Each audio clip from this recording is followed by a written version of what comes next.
And I believe we're on. Excellent, we're on, I believe, right? Confirm this is right? This is going right, correctly? Let me make sure. For anyone watching this right now, after we finish streaming, we would be... I'm going to have some time codes coming up to... Oh, wait, we're not streaming yet. Okay, crud. Okay. This hasn't happened yet. Okay. This has not started yet. Okay, cool. Is this starting? I'm not sure if this is on yet. Oh, excellent, streaming, cool. We would be... Never mind. I apologize for the difficulty there. Codes coming up to... Oh, wait, we're not. Just was confirming with that myself to make sure it was working. For some reason, it was acting weird. I don't know. Anyway, so, for those of you who are catching this after the fact, that will include a timestamp ahead to get to the Lily Orchard action. But until then, hello. Hi. How is everyone? Let's see what we got here. A lot of people in chat right now, actually. I'm surprised by how big this is. Hello. Welcome to this. This is the second part of my Lily Orchard Pokemon stream. If you haven't caught the first time, it's in the records. You can look at it yourself later on. So, first VOD, of course, was we got up to Gen 3. This time we're going to get up to Gen 5 at the very least. I'm aiming for 6. I understand this is... Oh, my audio got lowered? My audio got lowered. Okay, let me fix... Oh, no, actually, it looks like it's okay on my end. Okay, so... Oh, ooh, cool, Super Chat. Thank you, Silverheart Soul. Hey, I like some your stuff. Here's some money. Oh, thank you, I appreciate it. That's really kind of you. It looks like chat's pretty busy, so I won't be able to answer every single question going on right now, but I'll try my best as we go. Oh, always down to clown on Lily. Yeah, so... Again, with Lily Orchard's Pokemon stream, just to recap a little bit, because I want to jump right into it, because Look, man. Look, guys. The last time I thought I'd get through some stuff, it took forever to get through 3 generations. When I get through 2, it's the longer sections, too, and more vitriolic as well. So, a few things we concluded last time with Lily Orchard. Number 1, she does not seem to understand how storytelling works, how world building works, how game mechanics work, and, quite frankly, thank you again. 2, Silverheart Soul, thank you once again. 2, thank you. If you did do this, I was going to. Oh, thank you so much. I appreciate that. Oh, if you didn't do this, I was going to. Oh, thank you so much. I really appreciate that. It was some good stuff. If you weren't going to, you weren't going to do this. Oh, in terms of like Lily. Oh, of course. Well, there's a lot. Listen. I don't have a monopoly on criticizing anyone, nor does anyone have a monopoly on criticizing me. So it all works out. If you want to criticize someone's work, criticize it. It's all good. Hello, Mr. Grumuja. Okay, well, that's not how we say my name, but we'll go with it. Why not? A lot of people in chat. I won't be able to get to everyone. 60. Wow, that's a big jump. Hopefully I'm not able to bore you guys too much. Usually I like to try to spin my wheels a little bit. Deadbeat Girl, thank you so much. Wow, thank you for Super Chat. Your voice is comforting. Thanks for streaming. Thank you so much. And this is your 3rd Super on a live stream, Deadbeat Girl. So congratulations. According to my information, I could be wrong. I don't know. Based on the chat, it's telling me things. Who knows what it is? My mistake, Mr. Grimoral. Oh, yeah. Listen, buddy. No human being can ever mispronounce my name worse than some of the telemarketers have. It's bad. Some telemarketers were really off with my last name. I'll tell you that right now. What a week. But by popular demand and by constant teasing, we're ready to do the Pokemon stream. And I have it all set up. So, a couple housekeeping things before we get started. Tomorrow, I'm going to be uploading my first video from Pride. I'm excited for that. Okay, because I'm bored, which character do you like better? Batman or Spider-Man? I think it's obvious based on my instinct to tell you have to hyphenate that Spider-Man. Because there's a hyphen in there, everyone forgets. It's Spider-Man by a mile. I love Batman, though. That's the thing with the Batman versus Spider-Man video. A lot of people thought that I don't like Batman. I love Batman. But I love how Batman's a little different. I love the humanizing elements of Batman stories. So, for me, one of the best is whenever the Bat family is involved. That's why a lot of the Batman movies I've always had been iffy on, because there's no Bat family. I'm hoping James Gunn changes that. How many people have tried pronouncing your name as Gabagool? Not enough. Not enough have. I wish more did, actually. It's a great one. Anyway. So there's a lot going on at once. And, no, I like Spider-Man, though. a lot. I've always related to Peter Parker quite a bit. And Miles Morales and Gwen Stacy and Miguel O'Hara, I love those characters too. But Peter Parker, I've always had like a special like empathy and warmth towards. Oh, by the way, I just got a DSLR camera, which I just finished filming next week's video with. I was a little late because of the funeral, and this was a sad weekend for that. You know, the funeral was rough. I'll tell you that right now. Watch Sai's look at her reviews of Delicious in Dungeon. Did not think anyone could misunderstand something that outright tells you what it's about. Looking forward to hearing more of that. Yeah, no, Sai, if you haven't watched Sai's stuff, I recommend you watch Sai's stuff. She is able to really go into the weeds on all of this Lily Orchard stuff. I give her credit. Okay, cool. So, I have to say, because no one else is brave enough to stay, Terry McGinnis is more interesting than Bruce Wayne. Yeah, that's a fair point. Wow, a lot of love and support in these comments. I really appreciate that, guys. Really, a lot. It looks like we're getting a lot of people coming in, and I'm going to be honest with you. I want to get as far into this as possible, so we're going to just dive right into Lily. I'm going to read a couple more comments first before I do that, but then we're going to jump right into Lily next minute or two. I just started watching your stuff, and this is not my first time watching one of your streams. Can't wait. Well, hopefully I don't disappoint you. There's a big chance I will, but what are you going to do? I'm going to be honest with you. I'm not sure how people are going to react to tomorrow's video. I'm a little nervous about this, actually. It's a little weird. Tomorrow's video is a little strange. I'm still working the thumbnail, even at the last second. I don't like how it's. I don't like it yet, the thumbnail, so I'm still tinkering with it. But hopefully, it all turns out. And then next week's video will be my longest video yet. Next week's video is. I'm trying to keep it under 2 hours. That's how long it is. Next week's video is massive. What's your favorite Gen 4 Pokemon? Oh. Lucario's Gen 4, right? Yeah, I'd say Lucario. I'm also biased. I do like... No, Darkrai. Darkrai's Gen 4. I forgot about Darkrai. I love Darkrai. It's one of my favorite Gen 4 legendaries. There we go. Darkrai. I'll go with them. Why are you nervous? Is the Iceman... Why are you nervous? Is the Iceman one or something? Okay, so Iceman will be relevant in both tomorrow's video, indirectly, and next week's video. Next week's video is the big one. That's going to be the biggest project of Pride. It is massive. Again, I'm trying to keep it under 2 hours. Oh, Super Chat, Silverheart Soul. Thank you again. This is your third one. Thank you.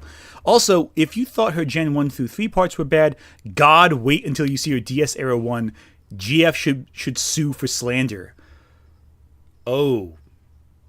It's that bad, huh? Oh, God. I'm not looking forward to this. But I am. I'm lying to you. Of course, I'm excited for this. This will be fun. Okay. Wait. Did I click out of it? All right. I clicked out of it. Okay, cool. All right, cool. Moving it over. Let's get started, shall we? Now, any last questions before we proceed? Anyone? Oh, let me make sure this is all aligned. It looks good. My face is a little big here. Let me make it a little smaller so you can see the screen better. A little bit overhead, just to mess with the AI gods who control reactions. Mind you, I'm actually very surprised Lily Orchard did not respond to my bad media criticism video. Everyone else didn't like it, but Lily Orchard had no response. I love it.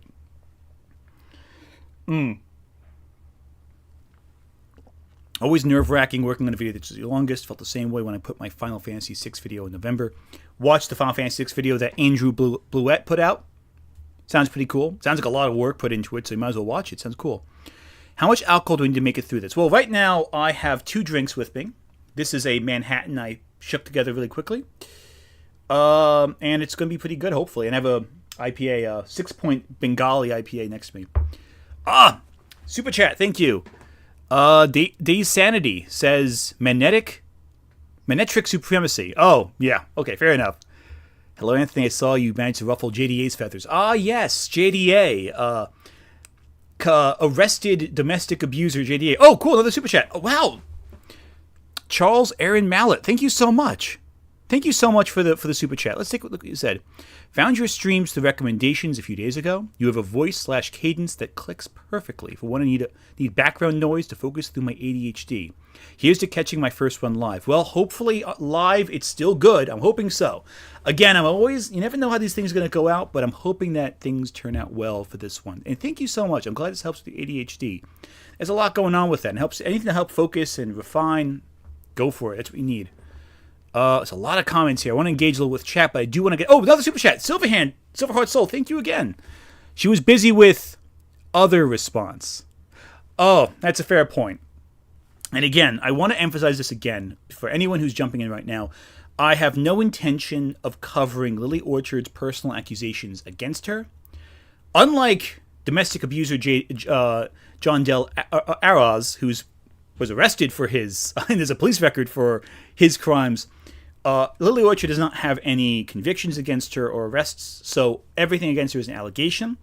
An allegation I personally believe, but I do not feel comfortable discussing allegations that are not in that wheelhouse beyond that. Unlike JDA domestic abuser, I do not feel that I am qualified to discuss Lily Orchard's controversies and accusations, but I am qualified to talk about her opinions on Pokemon, so we'll cover those. All right, cool. Just got here I missed. Oh, not too much yet. Super chat overload. Yeah, a lot of super chats already. I deeply appreciate it. And you know what? We're 10 minutes in, 11 minutes in, 100 people on chat this soon. Oh my goodness, you guys have nothing better to do to watch me talk about Lily Orchard and Pokemon? Well, let's find out. All right, cool. So, let's begin Generation 4. And again, I will try to engage with chat, but if you want your comment to be read, leave a super chat. I'll pause the video and respond. Other than that.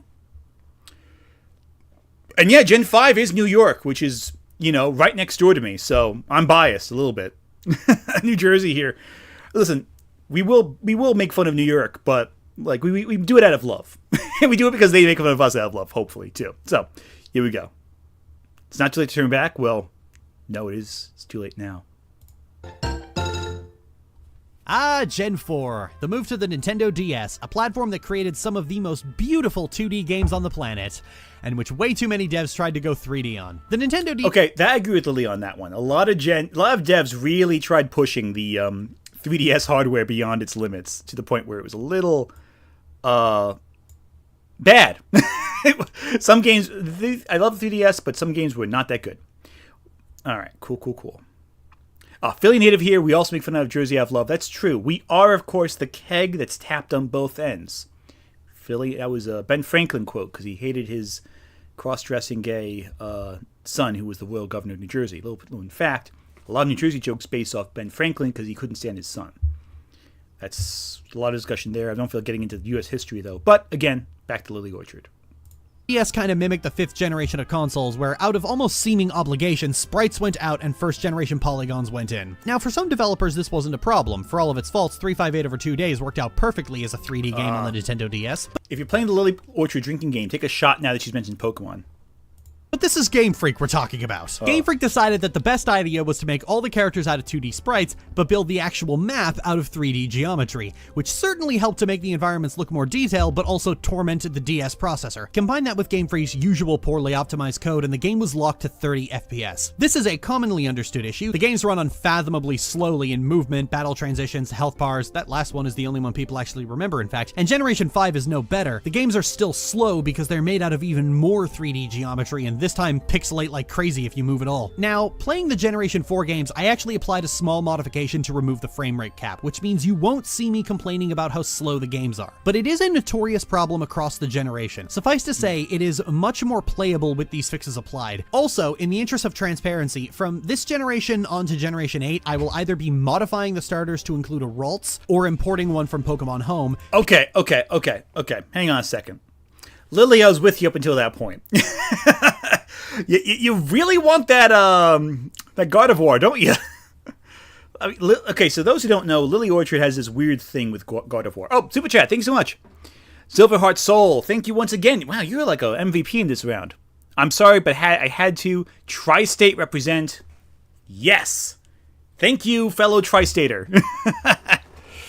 Now, I think it's odd, isn't it? Like, so Lily, she wants to like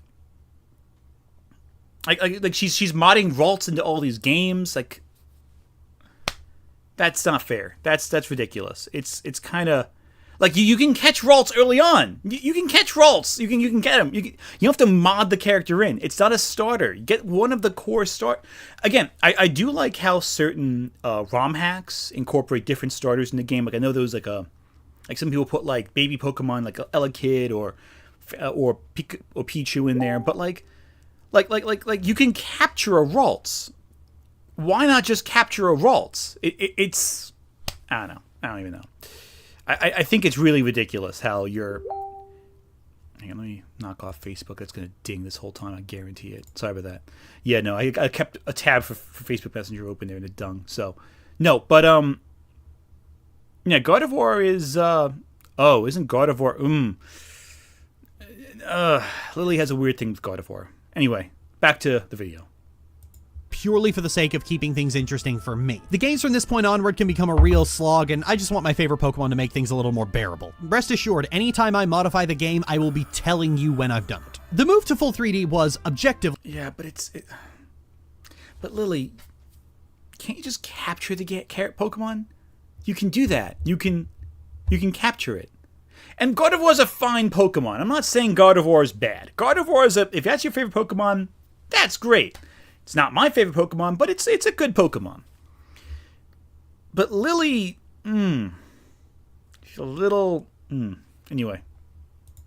A bad move. They should have just evolved the 2D look, used more detailed sprites and tile sets, not just because it would have been easier on the processor and given better performance, but overall Pokemon just works better in 2D. 2D sprites are brighter and higher contrast, they're more colorful, the 3D models are washed out and gray filtered, and this was something we noticed with Pokemon in Generation 6, but again, like everything, it starts here. But that's enough preemptive whinging, let's get going. This time around we get to name our rival. Okay, so I don't disagree that 2D sprites look fantastic. I think one of the biggest issues I have with more recent Pokemon generations is that we're moving so far away from the 2D sprites, it's become all this 3D, and I don't think the landscapes are as interesting anymore if they're not like here's the thing. I think the tighter maze-like locations, they just flow better as they have a more nostalgic vibe to them.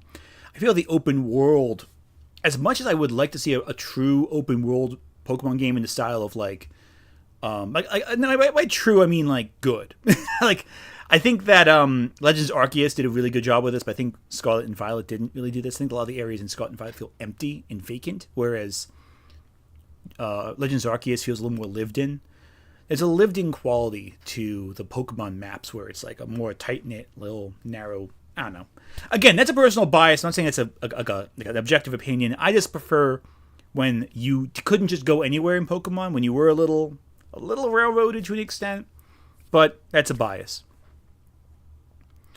I don't know anything about Pokemon, but I have a question. Is there a difference with how the Pokemon world works, if it's a starter or just caught regularly? Sorry for really. Like in terms of level up, there can be some differences, like EVs and IVs, and like the egg moves can be a factor as well if you breed a Pokemon. But it's not super. It's not really that drastic of a difference. At least if you're playing casually, anyway. Legends Arceus is much better, honestly. Yeah, Legends Arceus is great. I think Legends Arceus is much better. Oh, Super Dan Man, several ones and zeros later. Thank you so much for the super chat. Your first one. That's incredible. How about just putting in a Gardevoir then? Yeah. Well, I think what Lily wants to do is. Okay, this is actually weirder when I say it like this. I think she wants to raise the Ralts into a Gardevoir, and which is really weird considering. I'm not talking about the accusations against Lily Orchard. I'm not talking about any of those. But given that she wants to raise the Ralts, okay, actually, no, it's not that usual. It's raising Pokemon, leveling them up. You're growing with the Pokemon, and you turn them into an evolved form. There are ways you can read that with Lily Orchard's life story that's complicated. Oh, the guy. Wow, we got a lot of super chats. Thank you so much for the super chat. The guy 493. Espeon is best Pokemon. I disagree with you, but I respect that perspective. Espeon's up there for me, but maybe the best evolution in my opinion, but not my favorite Pokemon. Anyway, this is going to be an issue just off the Game Freak, which just gave more time for the developers to work with the game instead of doing a new game every 2 years. Agreed. Game Freak needs to cook in the kitchen. You need to cook that game well. Make it fully developed. Make it full and complete and functional and not a glitchy mess like Scarlet and Violet. But Game Freak, I hope Game Freak has learned the lesson, even though Scarlet and Violet was a massive success financially, and are going to take more time with the next game, next Legends ZA. Anyway, let's keep going. Unlike the last game where his name was fixed and I just had a lot of fun with it. And as I was playing this on stream with a bunch of backseat gamers, I figured the perfect name for this annoying little bastard with his hyperactive squirrel brain was Chat. Your name is Chat. That is who you are now. Anyway, the moment I take You really gonna insult your audience like that, Lily? Like you're playing on stream. Don't make fun of your audience. They're the ones who support you. That just seems mean to me. I don't know. I think anyway, that's beside the point. Lily Orchard has a weird relationship with her audience, so she just bullies them way too much. I don't feel comfortable with that. I wouldn't feel good bullying anyway my audience. One step, Chat rushes up into my bedroom without knocking, little pervert, and insists that if we ask the professor to give us Pokemon, then he definitely will, which is infallible logic, Chat. Truly your mind is a wonder to behold. I follow them outside, and my mother tells me about wild Pokemon in tall grass. Thanks, Mom. I'm not sure my tiny brain could have figured that one out. After getting outside and fixing the rendering engine so I don't have these ugly black lines everywhere, I join Chat out by the grass, and they say they're going to jump over the grass to avoid the Pokemon, something that I naturally encourage because I want to see their face get torn off by a wild beaver. But unfortunately, Rowan has to be a sensible adult and stop them. I'm trying to murder my audience, Rowan. Do you mind? Rowan waffles about... Okay. Again, Lily does these in-jokes when she... So if you didn't see the last VOD, what Lily will do is she will... Almost like it's a Nuzlocke, like a Jaden Animations or AlphaRad Nuzlocke video. She'll narrate the experience as she goes. And... Which is weird because she's just playing through the game. And... I mentioned it's not my bad criticism media, but I think a lot of these reviews could be much shorter if she was more concise with her points. Like, I get you want to play through the whole game, you want to stream, you want to do... I get that. I appreciate that. It's really cool. But it would be more effective if you just get to the points where you're having an issue. Like, I think earlier in this video, I let Lily speak because I think she was actually making some good points about the rendering of the game. Game Freak did push technology that did push the DS technology to its limits, and I think it did at times hamper the game experience. There is slower frame rate. There are area breaks, but when Lily was focusing on that specific issue, it was more effective of a critique. Right now, not so much. She's just narrating her experience and making in-jokes and making fun of her chat in the process, but what are you going to do? How our world would change if we met Pokemon, which I gotta say is a huge departure from Professor Oak. Happy birthday, here's a dragon! Then after 3 pages of dialogue, he gives us a Pokemon. I picked the Ralts I hacked into the game, and Chat immediately decided they wanted to battle. Unfortunately, Ralts only knows Growl, so I kinda had to run out the clock on this one. And Growl reduces attack power, so oh god, this took a while. Anyway, after I threw the match, we went home. You see, that's what happens, Lily, when you try cheating. The game is designed for you to play it effectively. You're not going to be able to level up the Ralts at all, actually, Lily, with that until you, can figure something out. Or catch Pokemon randomly and then try leveling up by switching in and out. Anyway. The next day, my mom gives me some running shoes and Chat demands we go to the lake. There we find a strange man waxing poetic about time and space. No doubt a small boy with a duck and a dog will be around shortly to take care of him. And then we immediately leave because the area is tainted with his stink. I take the path to Sandgem Town, where Lucas forces me to talk to the professor, and he asks me to name my Ralts. So I named her G. Rowan asked me to record all the Pokemon in Sinnoh, but because I'm just a child, I say no, to which Okay, so that's a character... There's a weird erotic fanfiction Lily wrote involving God of War that's... Yeah, again, I'm not trying to talk about the accusations against Lily Orchard, but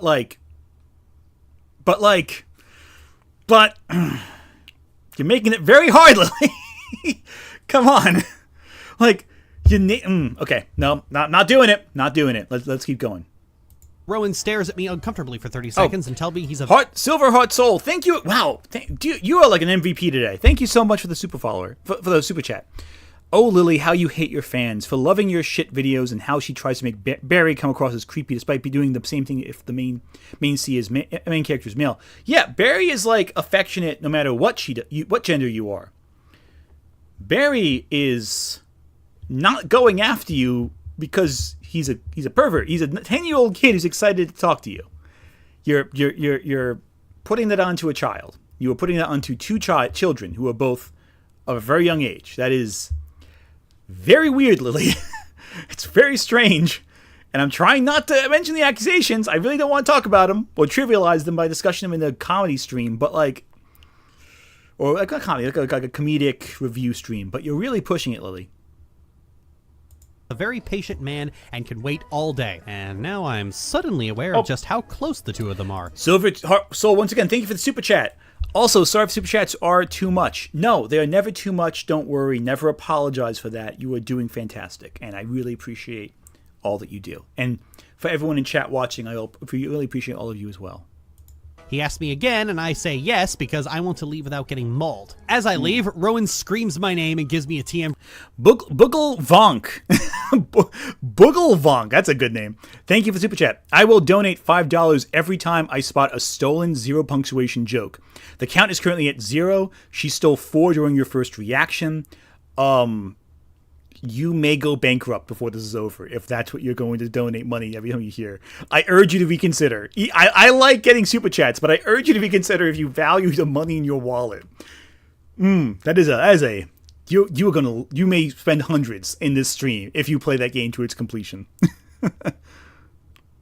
For return. It's okay, he's an old man, his memory is going. After Lucas tells me what a store is, I'm now free to adventure on my own. At least until I get 20 feet north, where Lucas refuses to let me go further until I tell my family where I'm going. So I go and tell my mother that I've been conscripted into taxonomy, and then finally I can move on. Nope! Lucas insists that he show me how to catch Pokemon. Are you done?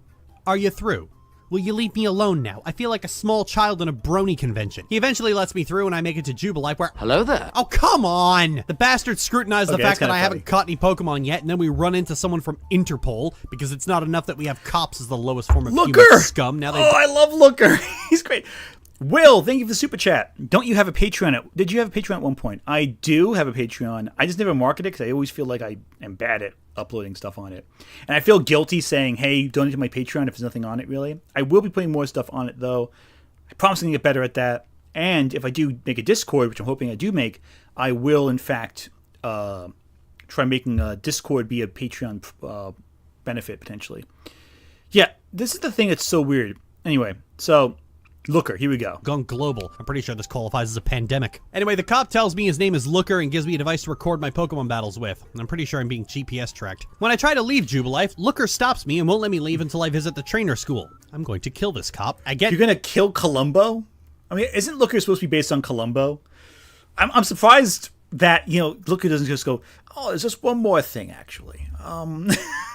I can't do a Peter Falk impersonation to save my life. Alan Alda, sure. Apparently, I sound like Alan Alda without intentionally doing so, but not that. Anyway, so. There, I give chat their map while they're standing there, spellbound by the chalkboard, and then I leave. So now I can move on to— oh, for the love of— this man tells me to find 3 clowns so he'll give me a watch. I don't want the watch, but I have no choice. After finding the clowns and playing their games, I get the Poketch. This game's answer to the Pokegear and Pokenav. It's terrible and takes up the entire bottom screen, which I did not record. Anyway, now the way is clear and I can move on to— oh, come on! Okay, Lily, that's a valid concern. I will agree with Lily on this one. There is a lot of those, stop and start in these games. But, Lily's— that's video games, though. That's a big— I remember the Ego Raptor video back, 10, 12 years ago. Wow. Where, he was making fun of how Mega Man would have all these forced tutorials in the later games, whereas in the original game— you played the game and you got the sense of okay, I'm learning the game based on the mechanics without people stopping and starting. As much as I love later Pokemon games, I do wish there was a little more of that kind of free-form, go from point A to point B, and not as many interruptions and stops in the flow of gameplay. But again, I digress. And yeah, she bypasses so much of these areas.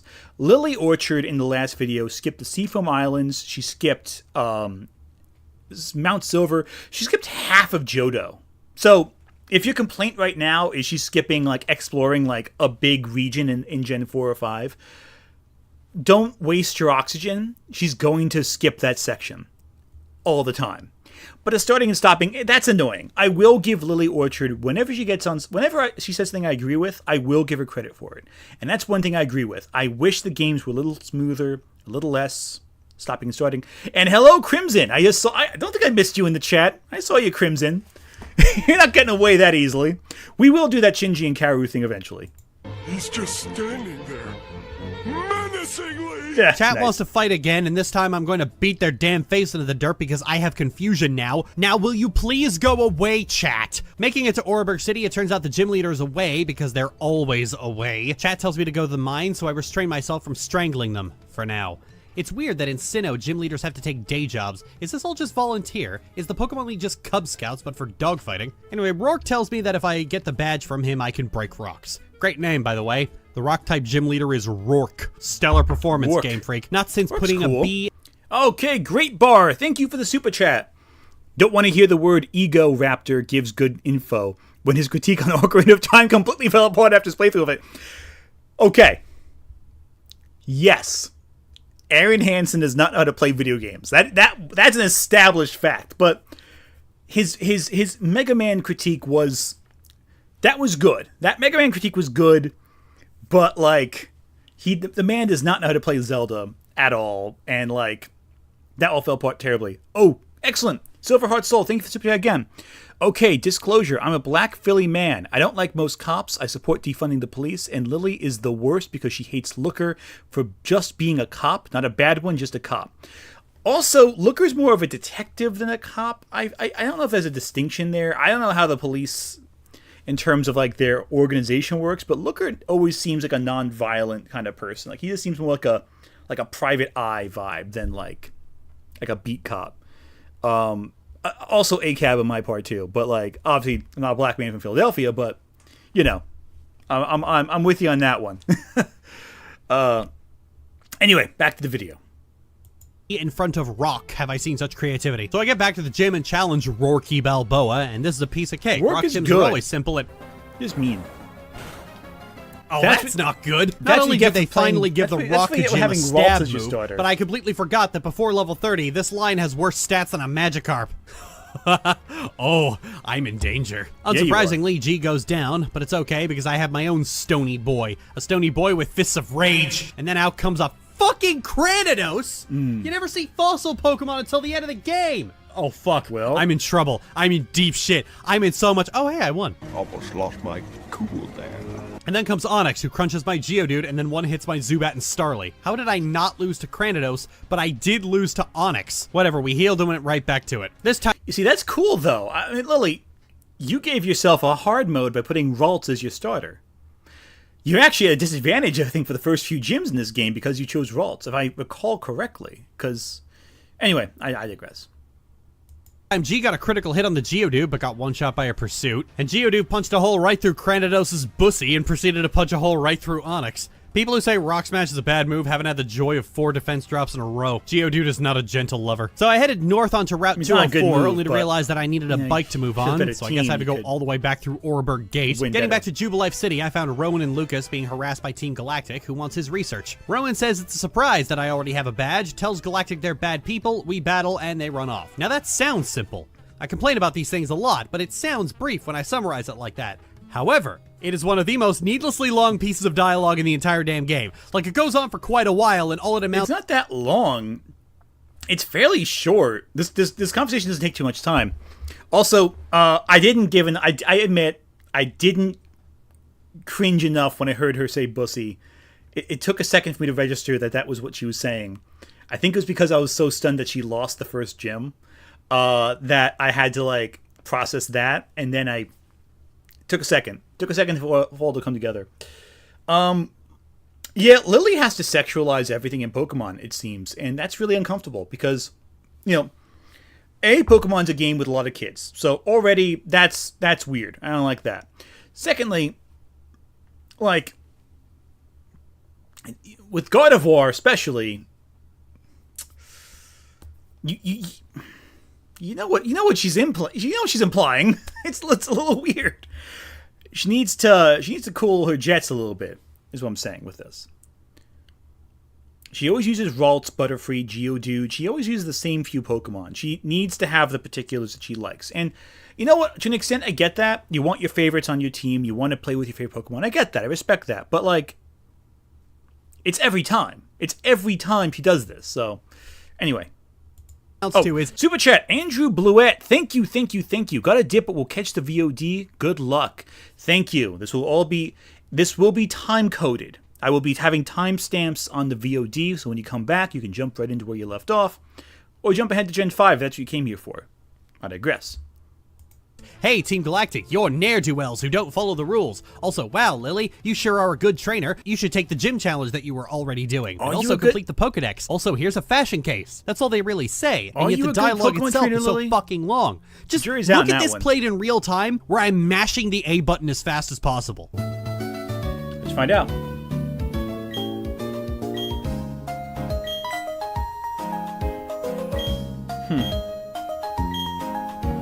Okay.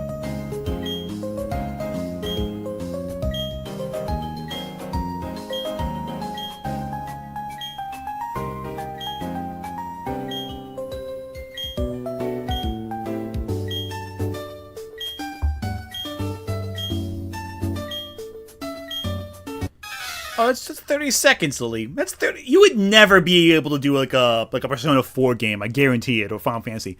Silverheart Soul, thank you again for the super chat. I love how she says the game drags on as they go, but she won't do an hour of grinding. She will whine when she starts losing. Yeah, every time. She doesn't catch new Pokemon. She doesn't train her Pokemon. She's always under-leveled. And she complains about conversations. That was a 30-second conversation. Again, Persona 4... Imagine playing Metal Gear Solid. Imagine playing the Metal Gear Solid 2 where it's like an hour of cutscenes before you have the final boss. Come on.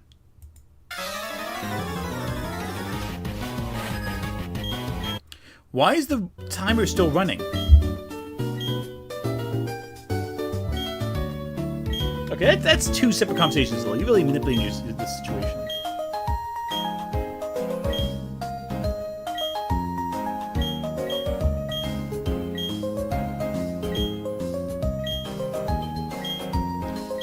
Okay.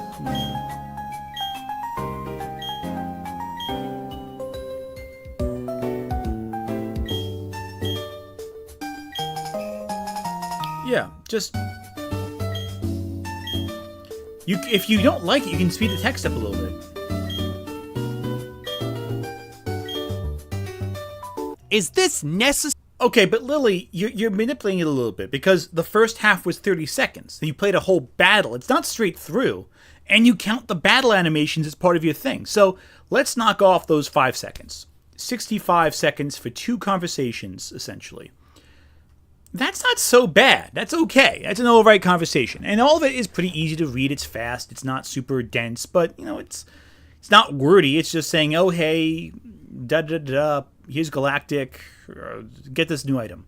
That's not so bad. Again, I'm also biased because I play Final Fantasy and Persona, which are both way wordier than this. But, like, it's not a big deal. I can see it being annoying if it's, like, the stop and start of all the... Because, again, I mentioned before, there's a lot of stop and start in these games. That's annoying, but not the biggest deal. A whole minute of a conversation. She can't stand that. Okay, let's keep going. Necessary? Is this really fucking necessary? They just go on for so fucking long. I can't imagine trying to read this inane crap in real time. This isn't fucking pathologic. Why do you need pages of text?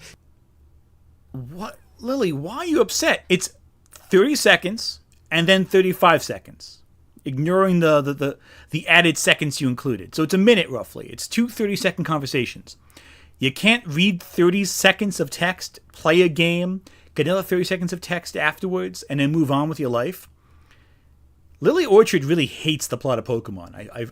After the last video, that's obvious, but this especially makes it clear. If Lily Orchard has to read, she's upset. Lily, read a book. Read a book, Lily. Try to read that, okay? That's much harder than reading a 30-second conversation of Pokemon. And it's very simple. And yeah, I think she did admit to not reading the conversation chat, and Crimson who said that. Anyway. To tell me the most simple goddamn things. This is why a skip cutscene feature is needed in these games. All of this would be more tolerable if I could just go...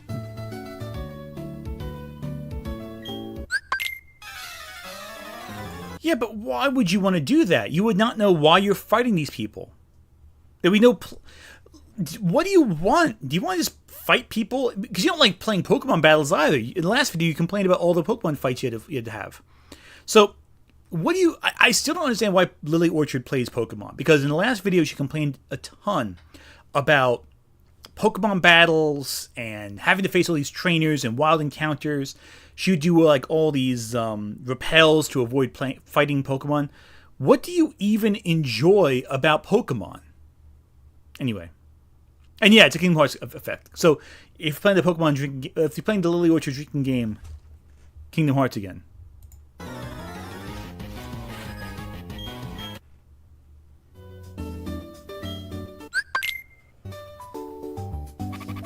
This is what I mean when I say Pokemon's story hasn't improved. They still use very one-dimensional characters all the time. They're just more verbose. But Lily, how would you know they are one-dimensional characters?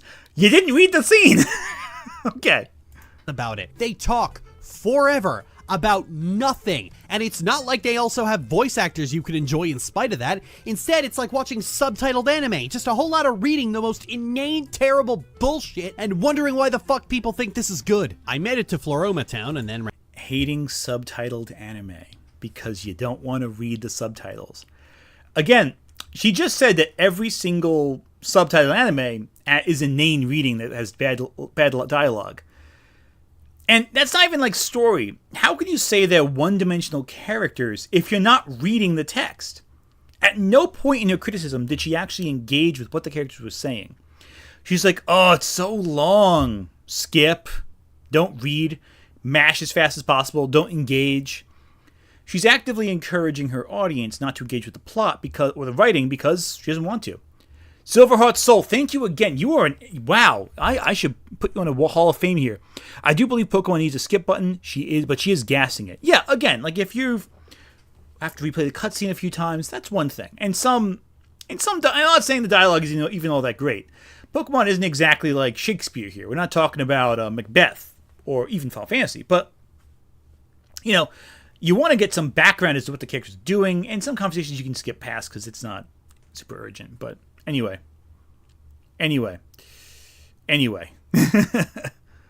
Ran right past Floroma Town to continue on to the next motherfucker. Alright, I went back to the power plant, but I need the key, which is in the flower patch. Thanks, random grunt, for being terrible at your job. Back into the town we go. In the flower garden, I found 2 more grunts harassing this old man, and after destroying them completely and utterly, I got the key to a power plant. This is definitely something you should give to a 12-year-old girl. Inside the power plant, I found Galactic Commander Mars. No, seriously, what's your real name?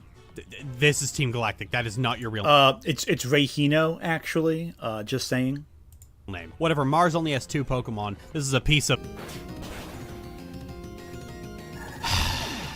Whatever, it's common knowledge that if you throw a rock at a bat, it'll stop moving. Next is a cat, something that 12-year-old me also had experience in throwing rocks at. Wait. Lily, what's the punchline? What's the punchline, Lily? Why would you make a joke about hitting a cat with rocks? Lily, what's the punchline? Where's the joke? I don't get the joke, Lily. You gotta... I like how pretty Galaxy Grunts are. Yeah, okay, Team Galactic is Mars especially. There we go. Unfortunately, this cat has apparently been around children because she's acclimated to rocks being hurled at her skull, and I lost. I came back and earthquaked her face. Why would you make that joke? Said that they were gathering energy to create a new universe. Sir, Lily, what's the joke, Lily? They're insane. Don't take the right-wing death cults at their word. They're not going to make a new universe with 2 windmills. Outside, I run into Looker, who keeps up the stellar reputation of the police by being fucking useless and arriving 20 minutes too late. He thanks me for doing his job for him and— Don't you insult Looker like that, Lily. Looker is better than any of us ever could dream of being. He is the only good cop in Pokemon.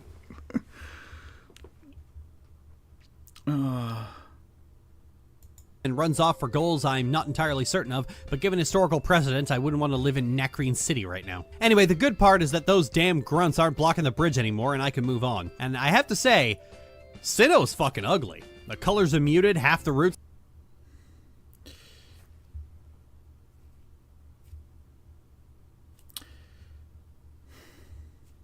I won't respond to that one.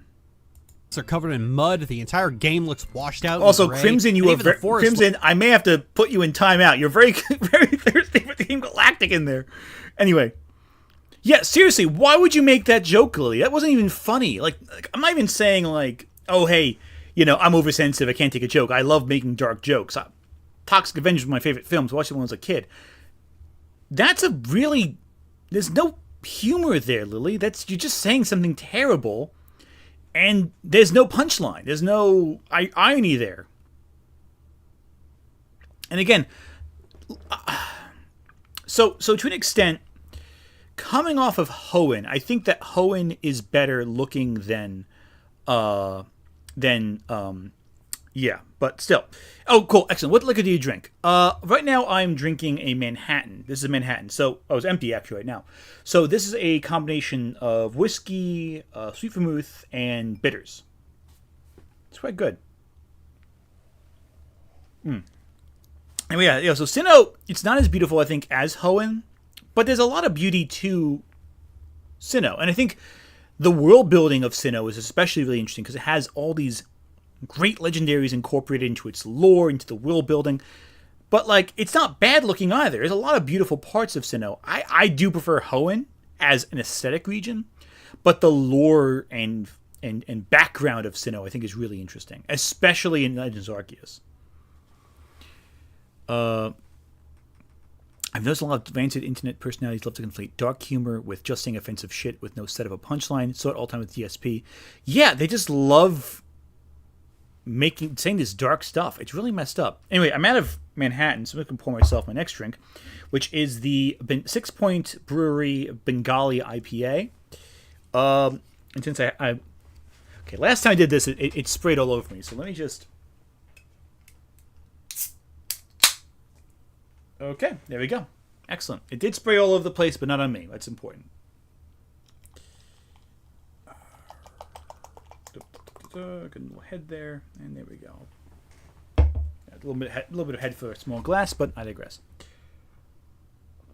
And yeah, it's built around a mountain. That's Chat's saying. Anyway, so Lily reminds me of my old roommate I kicked out a few days ago. Always had to sexualize everything. I'm sex positive, but come on, I can't even play Slime Rancher anymore. I am so sorry. Anyway, back to Pokemon. Look damp and depressing. Everything about Sinnoh is just gross and miserable. Even the music. Twin Leaf Town sounds like the theme to Coronation Street, a musical score that is determined to evoke suicidal urges. This is fine music, Lily. What are you doing? I'm a little worried about Lily's use of music. I don't care for the music. Because I feel like she's going to give me copyright strikes. If it's not putting me to sleep, it's filling me with an intense existential dread. Like, I'm 30. Why am I marathoning the Pokemon games? What am I doing with my life? Pokemon's what have great, I amounted Lily. to? I spent my entire 20s grinding out videos for the internet to pay my rent. What is this hell I have sealed myself in? Why am I pissing away what little time I have on this planet seeking coins to trade for— oh hey, the exit. Lucky we didn't panic. So in Eterna City, I ran into Chat again, who drags me to the statue of one of the mascot Pokemon, where Cyrus is monologuing about creating a new universe, and then immediately fucks off. Good talk, Cyrus. I head to the Eterna City gym, and Gardenia's— Cyrus is ambitious, all right? Some bad guys, they just want to, like, take over the world or flood the earth with water.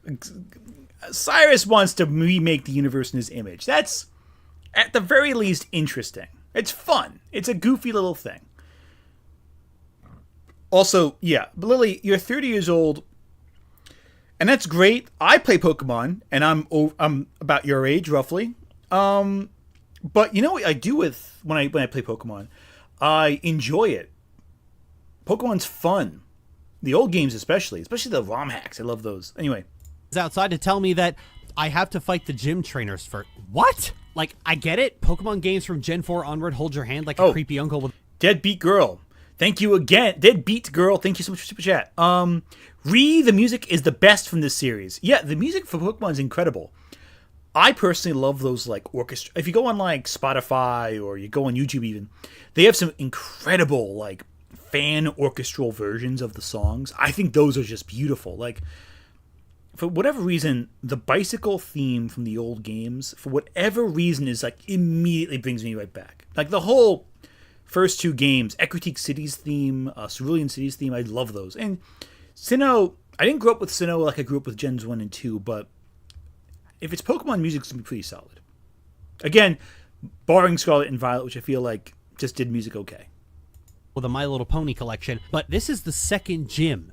This isn't the first gym. I've already got the first gym badge at this point. I've already done this. I know how this works already. In this particular game, too. This only puts more confusion on the fact that Rowan is surprised that I have a gym badge already. Did I sequence break? I had to look it up. I genuinely thought I broke a sequence here or something. It turns out I didn't. The game's just like this. In fact, this is a problem the games have had for quite some time. Here's an example. After finishing the gym and getting ready to move on, I'm stopped by Cynthia, who offers me an egg. Now, at first I legit thought this egg contained a Riolu. My memory of this game isn't very good. This is the first time I played it in 15 years. So naturally, since Lucario is one of my least favorite Pokemon, I chose no. And then Cynthia refuses to let me leave until I initiate dialogue with her again to accept the egg. Why would you not want the egg anyway? Even if it's a Pokemon you don't like, just hatch it and see what's in it. Also, I don't disagree with Lily on this one. There is a lot of hand-holding. There's not a lot of freedom of choice. It is very railroady. You have to make certain choices at certain points. And some choices are illusions. But, like, again, it's still part of the game. Like, it's a problem, yes. It's not as bad as other games, but still, come on. And the fact she does not like Lucario, that gets me a little bit. I don't like that. That's not cool. I'm not okay with that, Lily.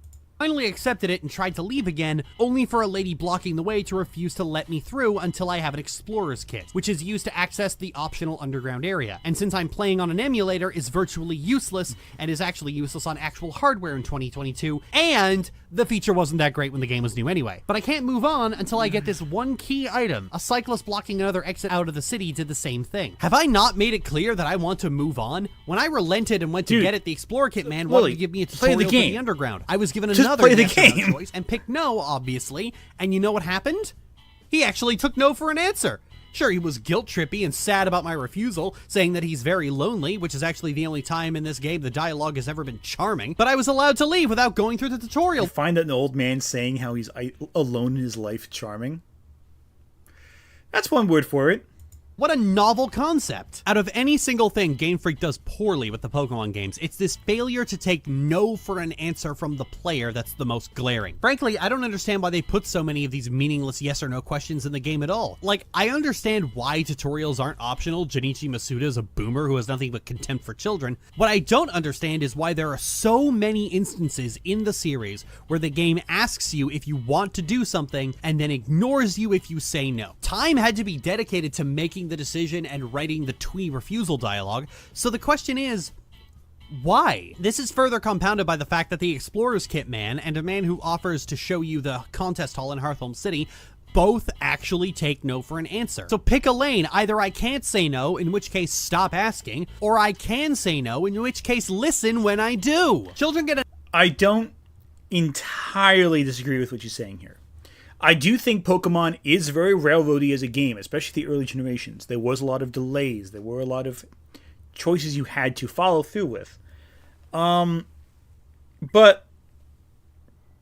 the problem here is that Lily implies that the plot is getting in the way of her enjoyment. So there's a twofold thing. So yeah, the option, the choice, the fact that that you really have no choice in some situations. That's problematic, that's messy, I agree. That's something I don't particularly care for. The idea, though, that you have to do a certain thing, that's rough. The fact that Lily is probably saying this because she doesn't want to be interrupted from going from place to place to place to just explore the areas without fighting Pokemon, that bugs me a little more. Because it's clear that Lily is not like engaging with the game. She just wants to get from point A to point B to point C to point D. And do so in a way that doesn't really engage with the narrative or the characters. The dialogue is charming in this whole series. It's a fun little game. And the fact that she doesn't seem interested in characterization, she doesn't seem interested in who Barry is, she doesn't seem interested in who Professor Rowan is, she doesn't seem interested in Cyrus or Mars. She's just saying the dialogue exists and it's a stopgap to the next thing she wants to do. It's railroady because it's a game for kids. Oh, Silverheart Soul, again, dude, you are fantastic. Ironically, she doesn't like Lucario because it's popular and pokefuck bait, despite being in love with Gardevoir. So hang on. She doesn't want to smash Lucario. Understandable. Okay, you don't have to smash every Pokemon, but she hates that it's a smashable Pokemon, while simultaneously her favorite Pokemon is in fact a smashable Pokemon because she in fact wants to smash it. That makes perfect sense. Enough of adults railroading them and disrespecting their wishes in real life, they don't need it in their video games. And yet sounds like a personal Pokemon, problem, the most Lily. popular kids game of all time, insists on being a nagging parent the entire way through. After beating the gym and getting cut, I had to go into the Galactic headquarters. Why? I have no idea. I'm not paying attention to the dialogue at this point. I just have to go in. Lily, you should pay attention to dialogue. The plot is okay. Lily hates plot. Moot point at this point. Moving on. In there to beat up Sailor Jupiter. I crush her, send her back to hell with the rest of the Sailor How? Scouts, and get this guy's Cleffa back. How or dare Which you, one's yours Lily? again? I don't know. How dare you badmouth Sailor Moon? I mean, not how dare you. I mean, I know how you dare, but you beat up fucking Ray and Mako. Oh, what did Sailor Jupiter have to do with this? She just wants to cook and be happy, and date the upperclassman that looks like her ex-boyfriend. Anyway, still moving on. Or Amy, if you want to go that way. Actually care. I make it to Hearthome City, but the gym's closed because the leader is at the contest. Oh no. Oh, please don't force me to do a contest. On the way. Yeah, do contests, Lily. So, in case you don't know, the last video in Gen 3, Lily refused to engage with contests. Now, she didn't just say, oh, here are the contests, I'm skipping them. She just refused to even acknowledge they existed. So this is the first time Lily has acknowledged that a big chunk of the game even exists. And she's upset at the game is introducing contests as anything worth engaging with. Which means she's already ignoring a big chunk of the game in terms of what it offers. It's terrible. I actually agree that applies to point Pokemon. There's a lot of gameplay that I think gives... that's fair, too. Pokemon's gameplay is incredible, too, and a big part of the game's appeal is the competitive scene. I respect that. But I should really rephrase that and say that the plot is the spine of the story. It's the connective link that puts all the different sinew and bones of the game together. It's the thing that holds it all together in your main playthrough. Without plot, there's no direction. And while you can just play the game and beat the gym leaders, there is a lack of causality, of reason. I like a good plot. I'm biased. I like a good story. Is it the end-all, be-all? No. But if it's good, it's good. Anyway. Hey there, my egg hatched into a Togepi. Oh, there was a Togepi. God, I'm so fucking stupid. I get to the contest hall and find my mother there talking to the woman I let out of the forest. Yeah, sorry about that existential crisis back there. She gives me some glitter powder. Thanks, I'm never getting this off my purse now. And then my mom gives me a dress. I'm not really a dress kind of girl, Mom. But anyway, I found Fantina, and she agreed to go back to the gym without any headaches. Well, it was mercifully painless. I feel like I'm about to be blatted in the face with a rake. Fantina's gym is a ghost-type gym that plays with light and visibility to find the exit to the broom and avoid the trainers. Going forward, I'm only going to highlight the unique gym puzzles, and this is one that's actually pretty interesting. Utilizing darkness in a way that's more clever than Brawly's gym ever was, and a more creative use of navigation than Morty's gym. Fantina herself is also reasonably difficult. By this gen, I was kind of used to ghost Pokemon also being poison-type as well, so it caught me off guard when I remembered, oh crap, I can't just curly on my way through this one. And I ended up losing twice. And you know what? I respected the game for that. But during my grinding, my goal... Lily, okay. Lily right here is actually praising the game. And I do want to say, I've always want to be fair with this. Good on you, Lily, for praising the mechanics of a game that you find reasonably fair. That being said, it doesn't surprise me that Lily's favorite gym so far is a world where they have to find the door to darkness using the light. I'm sorry, I had to make another Kingdom Hearts reference in there somewhere. Golbat evolved into Crobat, and because Ghost is weak to Dark, for some inexplicable reason, Crobat was able to just straight sweep through the entire gym on the third go. Aw, who's you good boy? Heading west to Route 209, I immediately run into fucking Chat. Excuse me, I need to bash this annoying little pissant over the head and neck. You really hate your fans, don't you? I came across this tower, which turned out to be a graveyard. On the 3rd floor, it got a lot of fog, which reduces accuracy by 40%. But thankfully, G knows Magical Leaf, which never misses. There's a lot of places in this game that have fog, which means if you carry moves that have guaranteed accuracy, like Magical Leaf or Shockwave, it means you can turn the fog from a Kiss Curse weather effect into just a bonus. Defog is an option and is an HM in this game, but personally, I prefer having 40% extra evasion as a baseline. As I enter Salacion Okay, fair Town, enough. who should I run into but the living embodiment of every nightmare I've ever had? He brags about having Seal. Lily, why is your audience the living nightmare that you've always had? You should be you should love your audience. They're what give you. Again, I don't understand her relationship with her audience. Like, she's so antagonistic towards them. If I was a Lily fan, I would be upset. I would honestly hate that. I would be bullied constantly by the creator I'm supporting. I wouldn't like that. I don't know if you guys would like to be bullied by me either, but I'm not going to bully you.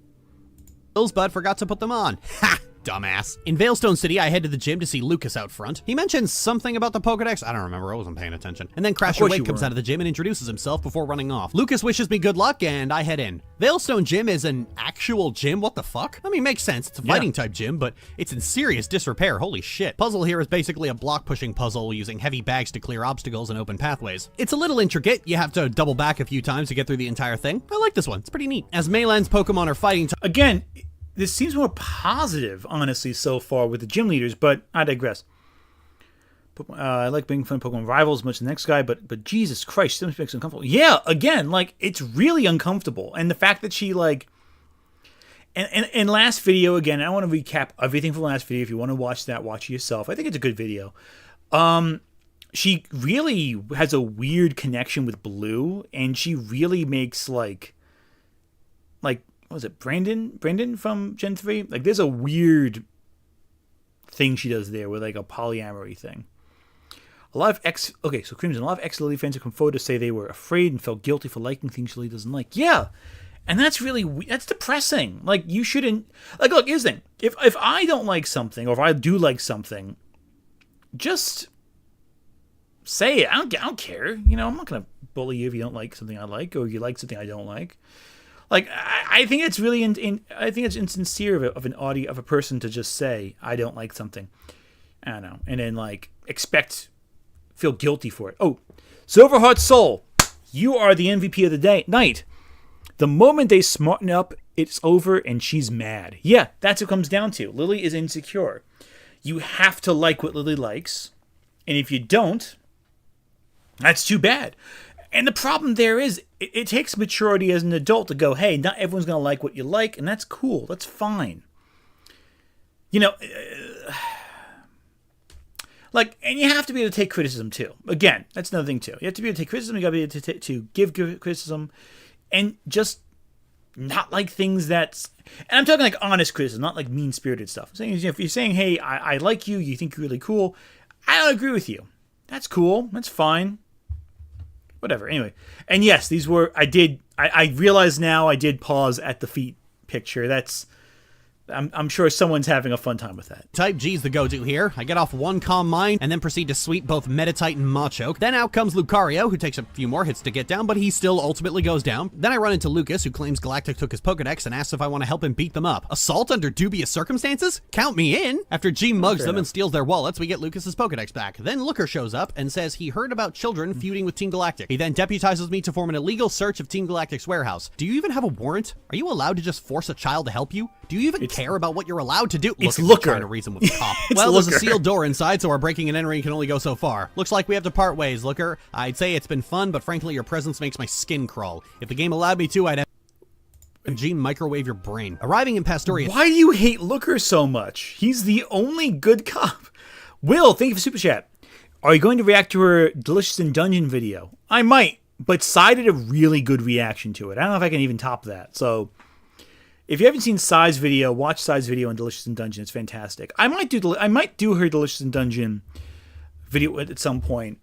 It's just, you know, but there's so many manga spoilers. I don't want to spoil my audience for that. Anyway. City, I go right for the gym, only to be interrupted by Chat, who demanded another battle. But Silverheart Soul, thank you again. Wow, you are incredible with this. I was an ex-Lily fan, but I was never scared to like something she didn't. I also thought she was smart enough to agree to disagree. I was not a smart child, lol. No, you were a smart child for saying, hey, listen, buddy, I don't like this all, it's fine, don't worry. That was the right opinion for you. The problem is you trusted someone else to have the same healthy mindset with media that you do. But again, that's not the case. And I used to be a fan of Lily, and now how she spoke make me feel bad, like I was bad about liking Steven Universe. I stopped watching it, recently finished it, and I loved it. I'm glad you finished Steven Universe. I'm glad you were able to pursue the things you enjoy, overhyping as well. Again, it's a lot of this is from ex-Lily fans. You know, you guys were bullied into not liking stuff because she didn't like it. That's not okay. That's not cool. Like, I don't want to make the opinion that like you have to like what I like, because I'm not by any means an authority on anything. I just like to say things out loud. But like, you know, she made you feel guilty for enjoying things. That's not cool. I don't like that at all. And that's one reason I don't feel guilt personally about criticizing Lily, because she really bullied her community so much, and I don't respect that at all. I think that's really messed up, quite frankly. So Lily's one of those people I feel no guilt criticizing. I don't want to make accusations about her unfairly, unlike actual domestic abuser John Del Arroz. Different situation there. But again, I think that, like, it's not cool what she did to you. It's really messed up. Anyway. He learned Psychic, so his Pokemon fell like dominoes. The Pastoria gym leader is... Oh, it's Crasher Wave. I was wondering when I'd see you again. His specialty is water Pokemon, and unfortunately for him, G has recently learned Shockwave. It nearly one-shots his Gyarados, and that's without even using Calm Mind. Then his Floatzel comes out with a crunch. Okay, was sincerely not expecting that. Luckily, my Crobat took him out. Then I confused his Quagsire and finished it off with Togetic. Togetic was a good choice in Gen 2. I decided to go with it again in Gen 4. Then we get outside, and Crasher Wake says he overheard Team Galactic talking about a bomb. A bomb. You're just committing regular terrorism at this point. This is Pokemon. You should at least be using an Electrode with Explosion. You're not fitting the theme, Galactic. We get to the last game featured them flooding the earth with water. Lily, what are you doing? Also, Lily, they murdered the Marowak mother in the first game. You would know that if you listened to the plot and the dialogue you say you skip past, but I digress. The entrance of the Great Marsh and the bomb explodes. Holy shit, they actually did it. Then a grunt came out and confessed to terrorism and ran off. Crasher Wake runs into an active explosion. Honestly, I respect the hell out of him for it. Mystic Mind Analysis, thank you for the super chat. The difference between Lily and me, when I disagree with someone like Ant, I want to understand the position, not talk down to them. Yeah, again, that's the thing.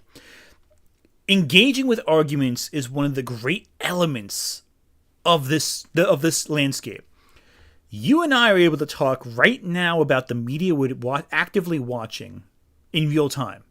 How cool is that? Having a conversation about the things that we love or dislike, or feel mildly indifferent to, one of those. But Lily has to be the one who's right.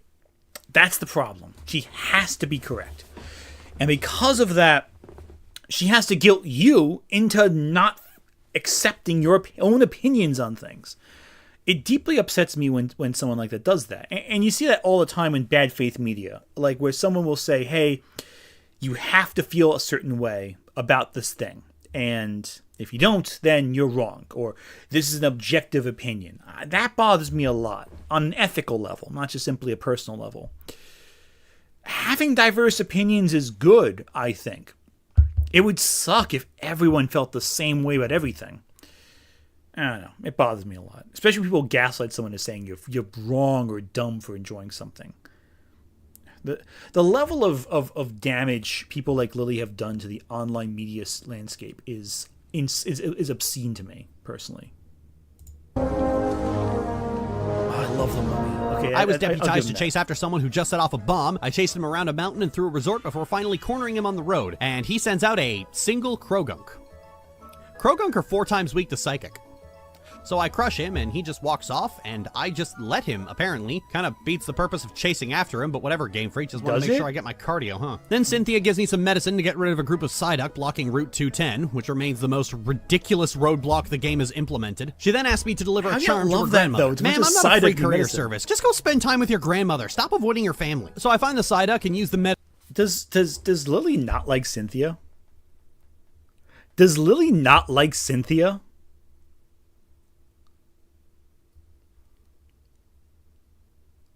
I'm a little concerned by that, actually.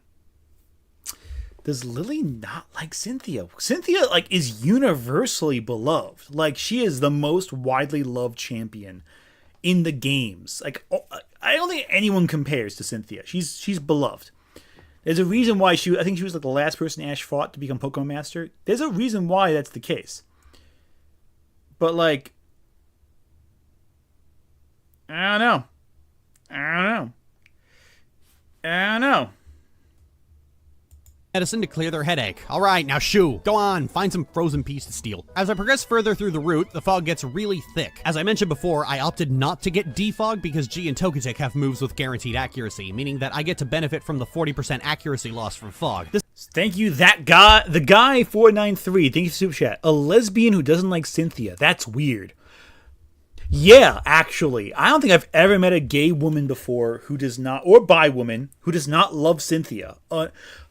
Or my favorite was in high school when you knew someone who a few years later would come out as gay, she just really loved doing Cynthia fan art. I just think she's neat. And then you'd find out like 5 years later she was bi or gay. And we could all go, yeah, we could tell. We like Cynthia. And if that's your experience, in high school, well, I'll tell you this right now. All your friends knew if you kept talking about Cynthia all the time. You know who you are. You're guilty. Half my audience is probably not straight. You know what you're about. This makes fog a benefit rather than a hindrance, and it means I don't have to waste move slots on an HM with only one real application. Not that I dislike HMs. Personally, I love the idea of field moves. It's more fun using my Pokemon to clear obstacles than items or special ride Pokemon, and managing HMs has never really been an issue for me because I know the kind of move spread I need. HMs are a bugbear in the community. I guess it's part of the problem of people thinking they need full type coverage on every Pokemon, but honestly, I never really had that problem. Just on Gardevoir alone, I need only 3 move slots, Psychic or Psyshock, depending on the gen, a non-psychic type damaging move, and Calm Mind. Everything else is optional after that, and that's the approach She really loves Calm Mind, which is just a move anyone can learn. And Lily, why do you think you keep losing? Crimson Amber. Unlike me, I'm totally straight. Okay, Crimson, if you say so. And she likes HMs. I mean, listen, I think HMs are neat. I do like. I'm glad they got rid of them in later games, but I do like the idea of HMs. It's the execution I don't like. But like her methodology for Gardevoir, it's like she keeps saying, "Oh yeah, the Calm Mind, you boost up the stats, you're good to go." But like she says, it's a foolproof strategy, but she keeps losing, so it's not that good of a strategy.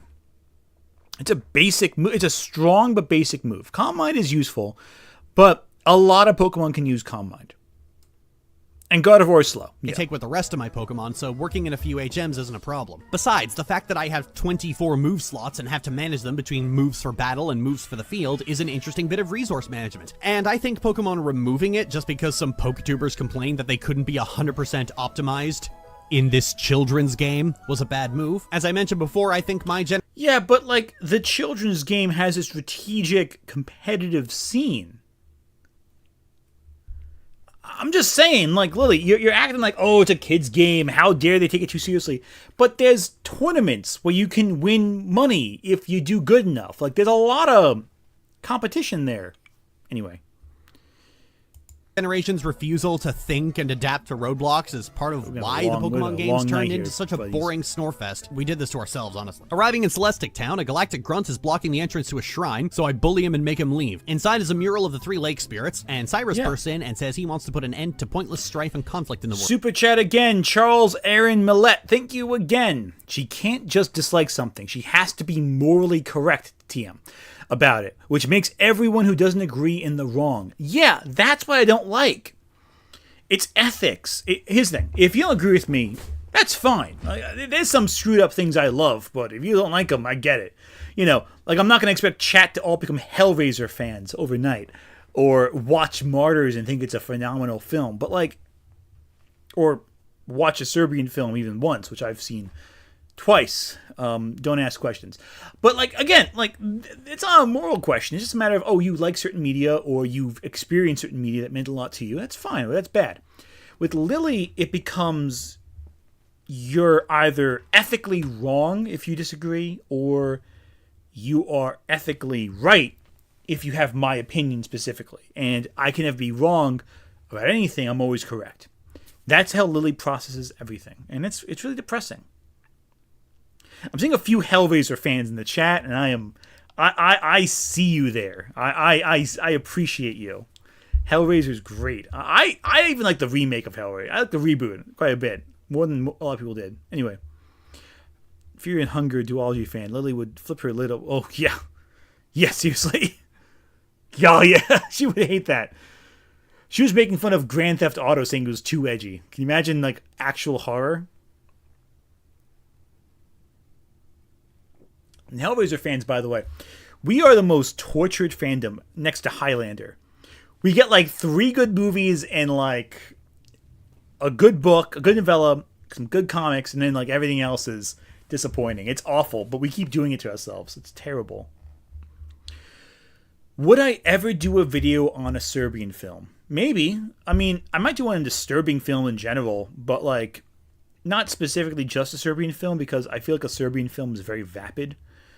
Like, I know there's, like, an idea behind it. I know there's I know it has a purpose, but I feel it's kind of depressing and not too good. Super Dank Man, thank you for the super chat. Hot take, God of War is overrated. Hotter take, you're not wrong. I do think she's a little overrated. I like God of War just fine, but some people a little intense. Low punny, though. Okay. I'm kidding. World.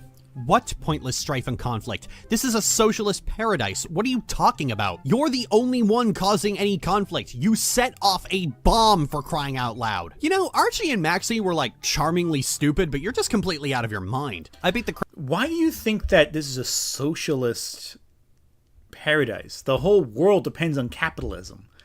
You get, when you beat someone, they give you their money. That's not socialist. That's like, oh, I mean, actually, universal healthcare. Okay, I guess for Americans like myself, the idea of going to a hospital and like just having them heal you and not having massive medical bills afterwards, I guess that is the socialist utopia there. But, you know, also, Cyrus is nuts.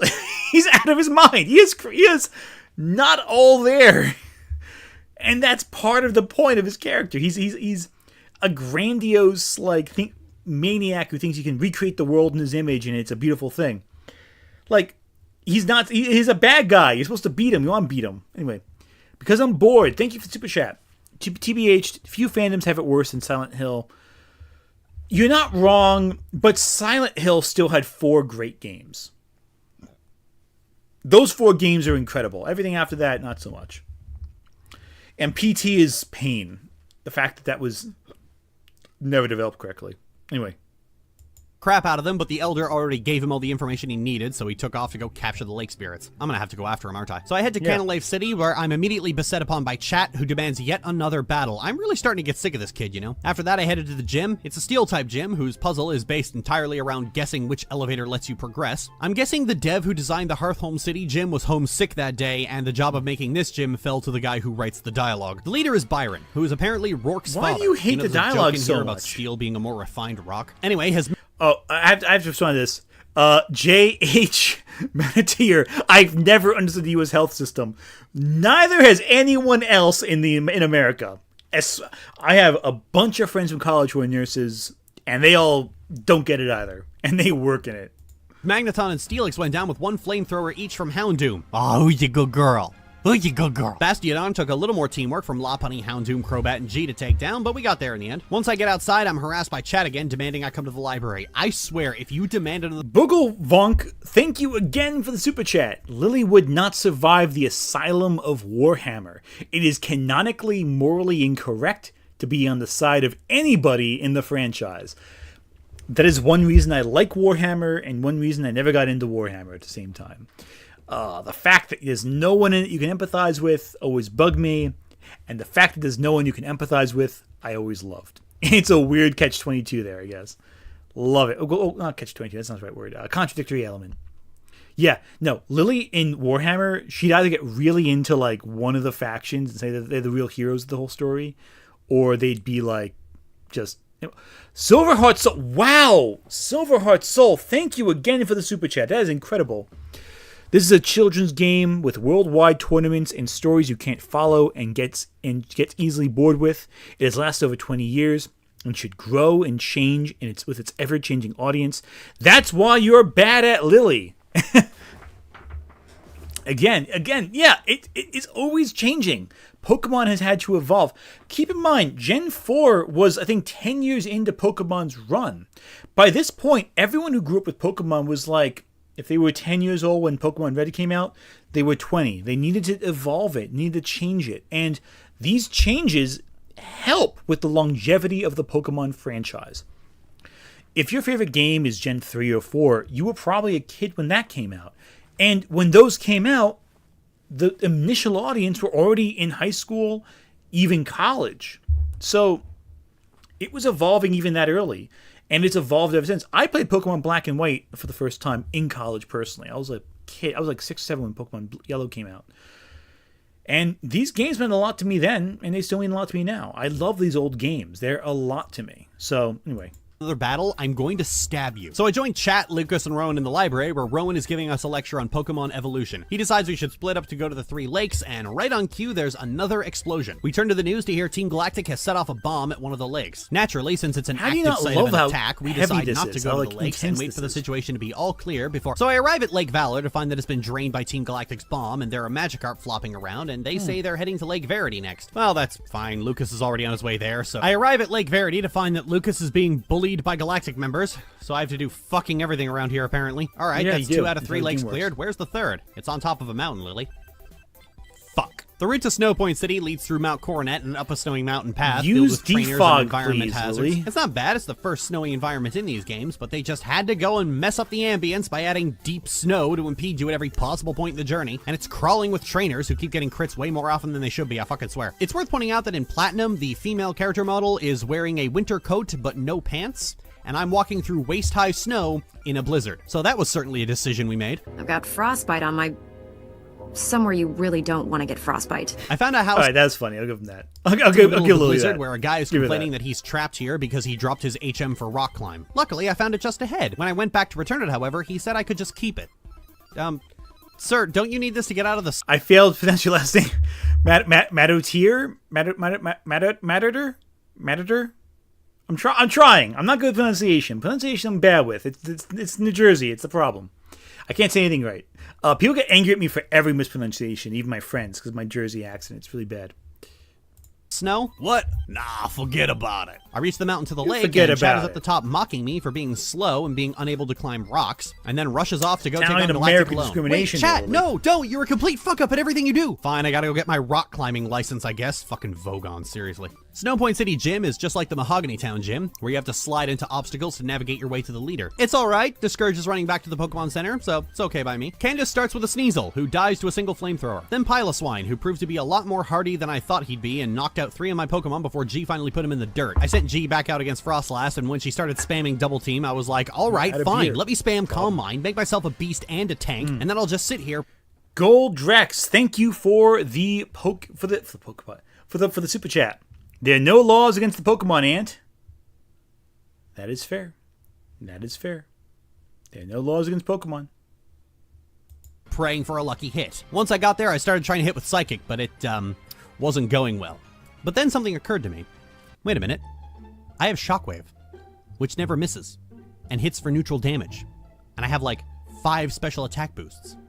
What the fuck am I doing? One Shockwave and she went down, and one Psychic took out Abomasnow. Can't believe that slipped my mind, honestly. I just got done talking about how the fog wasn't a problem, and then I forget about why it wasn't a problem when I need it the most. I swear, something's wrong with me. Once I had the badge, I can go after Chat, who it turned out got beaten like the little baby bitch he is. Hey, maybe next time you'll throw down a rope. Like, this guy taunts you for not being able to climb rocks, necessitating a detour, and now he's completely failed at what he came here to do. Like, honestly, Chat, you deserve this. At the Galactic HQ, I found one of the grunts I defeated earlier in the game. I bet you don't remember me. You're all white people with the same bowl cut. Of course I don't remember you. Anyway, this grunt is grounded for losing, and he throws a tantrum, mentions a storage key, and then runs off. Then Looker, oh god damn it. Looker shows up and says he has the key, and we can go attack the warehouse. Okay, if you shoot anyone, I'm gonna have G powderize your bones. So we break in without a warrant and look around, and I find the key to the Galactic base. Great, I can use this to raid the Galactic HQ. What are you looking at me like that for? I'm not a cop. So here's one thing too. Every so often, if you haven't noticed it, there's these I'm sure you haven't noticed it before. She has all this web art. These are all her webcomic, where she's like in a domestic relationship with God of War. Again, she wants to put God of War in every single one of her as her starter in everything. Lily has a webcomic where she's in a domestic relationship with God of War, and she keeps inserting these imagery in every single instance of this game where she's raised a God of War from a child to its fully evolved form. Does no one else see... I don't want to talk about the allegations. I'm not talking about the allegations, but Lily.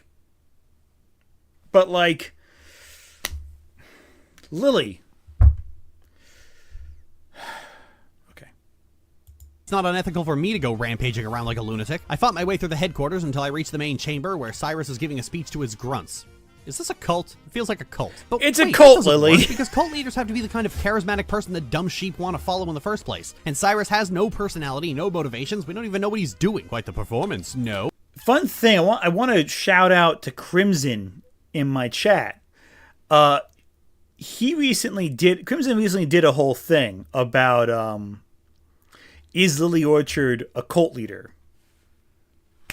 Turns out Lily Orchard has a lot of cult-like personality traits, if you know what I'm talking about. There's a lot of similarity there. So, Crimson, I am calling you out on this.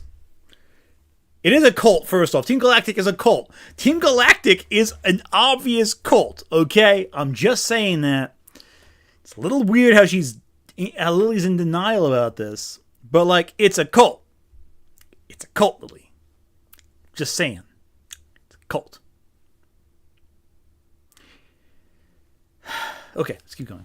Oh, no. Shut the fuck up, Looker. So I corner Cyrus in his brooding room and he confesses that Team Galactic are just pawns. You yourself must know that they are uniformly useless. Well, I mean, yeah, they are the bottom 10% of our graduating class. The problem is you think you're any more useful than they are. You want to create a new world only for yourself. How far have you shoved your head up your ass, Xehanort? He then challenges me to a fight. I win, Natch, and he gives me a free Master Ball and runs off to Mount Coronet. So we're chasing Galactic through Mount Coronet, which is something of a maze that at the very least the game lets you handle yourself. Oh, come on, Looker! As you're nearing the last door before Spear Pillar, you come across this cracked piece of stone in front of a cave. Looker has to walk you through the basics of the fact that Team Galactic probably dug into a wall. Observe, if you will, that hole. There was once a cave painting that had blocked the way to the summit, but the wall, it is no longer there. It lies in pieces. Do you see? Ever since the 3 Pokemon of the lake had been captured, something terrible has happened. But what exactly? I do not know.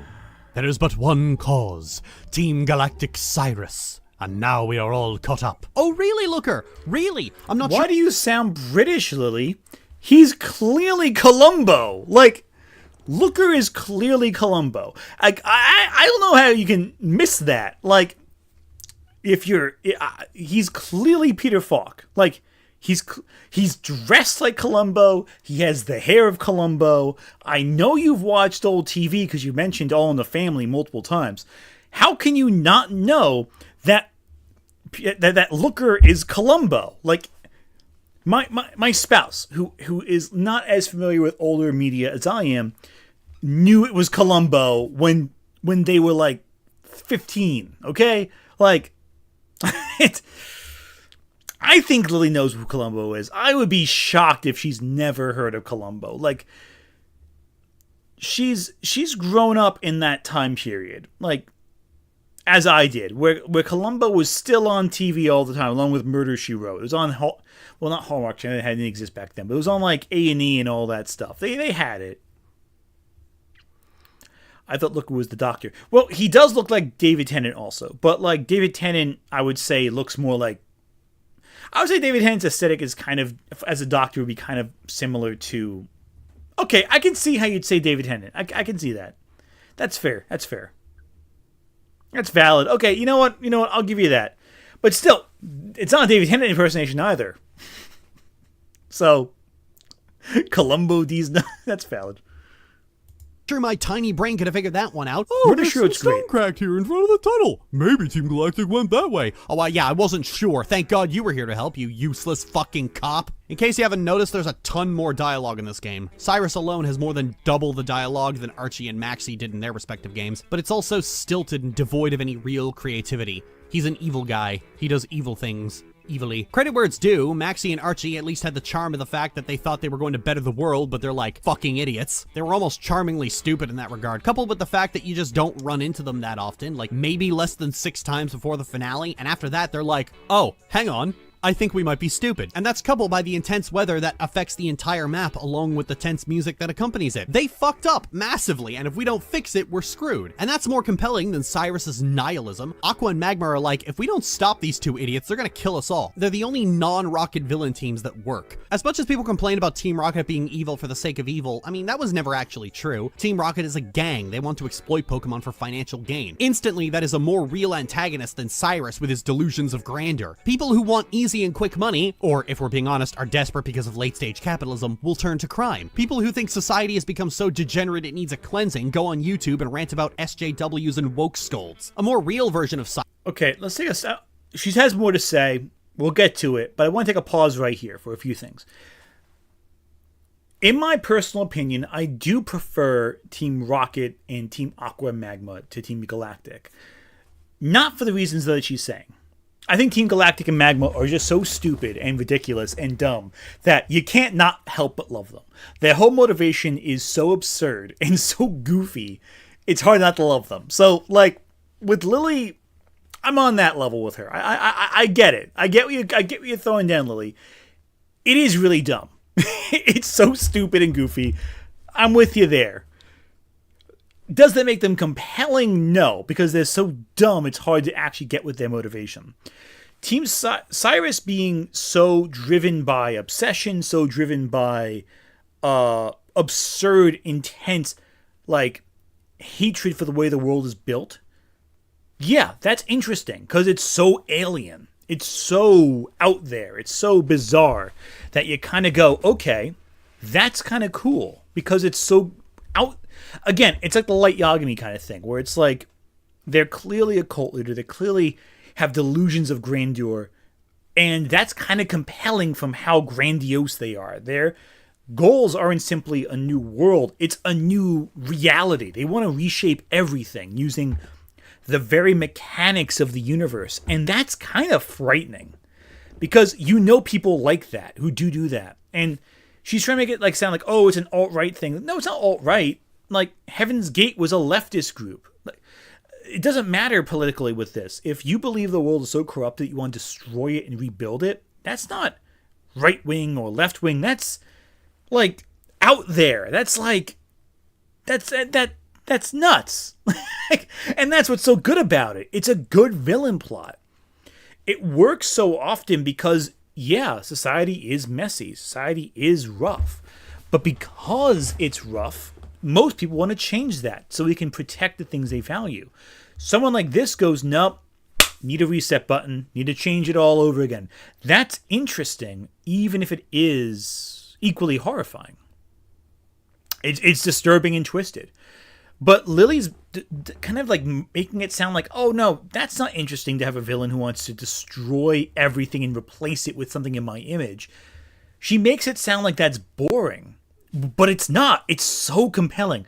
Team Rocket is very interesting because they're a criminal organization. Not evil for the sake of evil. They're just a bad group of people who want to run a crime ring. That's not the same thing as being like megalomaniacs. That's interesting. Anyway. Also, yeah, I noticed in the chat people saying this. At one point, it's a socialist haven. Next, it's a capitalistic hellscape. Lily can't decide or be consistent at all with this.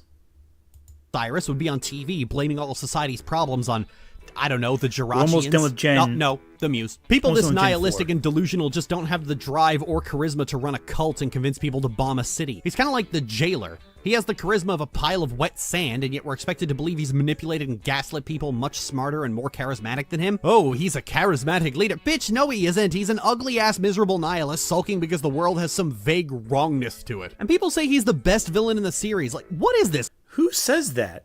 Who has ever said Cyrus is the best villain in the series. Also, Lily, so ignoring the fact that many that people have figured out you might be a cult personality yourself, have you ever studied a cult? Because I have. And not all cult leaders are charismatic. What they do is they deprive you of outside perspectives. They manipulate you. They trick you. They guilt you. They sometimes wear you out physically so you can't think of what it is that you're doing. And like, it's not that people are dumb for falling into a cult. It's that they're desperate for order in their lives in some capacity. And because of that, they are pressured into existing into a system outside themselves, a system that they believe can give them that order they're looking for, that can give them that control they're looking for. It's very depressing that Lily is acting like this is some big thing. Anyway, so we're going to keep going. Obviously, I think we're going to stop after Gen 5 because Gen 5 is massive. Anyway, Silver-Hearted Soul, thank you, Super Chat. Kendrick was right. Canada is not like us. Yeah, very true. Honestly, Canada is not like anywhere. They have Tim Hortons, which is already great. It's the fucking sequel trilogy? What are y'all salivating over? At least Thanos had the resource shortage to pretend to care about and make his megalomaniacal narcissism almost pitiful and make us want to kick his ass. Cyrus, I just want him to shut up. Stay in the distortion world and rot, you fucking jackass. That's what he The does. distortion world is terrible. People complain about having to use a few HMs to explore and how Victory Road is played out, but celebrate this. This whole dungeon is a frame rate nightmare. It performs like ass, except in a few areas, and it wants you running all over Hell's Half Acre to push a few rocks and sliding platforms, and oh, fuck. I am so goddamn bored. Then you have a battle with Giratina and Lee. How are you I'm so glad bored? we shared this. The distortion world's fantastic. It's so surreal and like nightmarish. How can you diminish it to like, oh hey, I'm bored of walking through a literal distorted reality where the material components of existence are crumbling? How can you not love that? Like, it's so cool. I don't know, Lily, you have an emulator. You're at the peak of every performance for this thing. It doesn't have frame rate issues if you're performing it at best. It doesn't lag on, like... Your game shouldn't be lagging. You have an emulator. You're on a PC, which can be advanced. You can run, like, advanced games on it. You can probably run Baldur's Gate 3 on your computer. I mean, I know you've played Baldur's Gate 3. Have you heard of The Leader? And good news of The Leader. Jay, I have not heard of The Leader before. Can you share the good news of The Leader? How can you hate this distortion? Super Dan Man, thank you for the super chat. Well, it's a good thing the D world is short. Well, Distortion World is really cool. I almost said Dimension World. Distortion World is really cool. It's short, brief, and to the point. It doesn't overstay its welcome, and it's a cool, refreshing change. And it really immerses you in the Giratina fight so well. Anyway. This adventure, Cynthia. Now please stay 95 million miles away from me. Rest of the game. Why do you want to... Why do you hate Cynthia so much?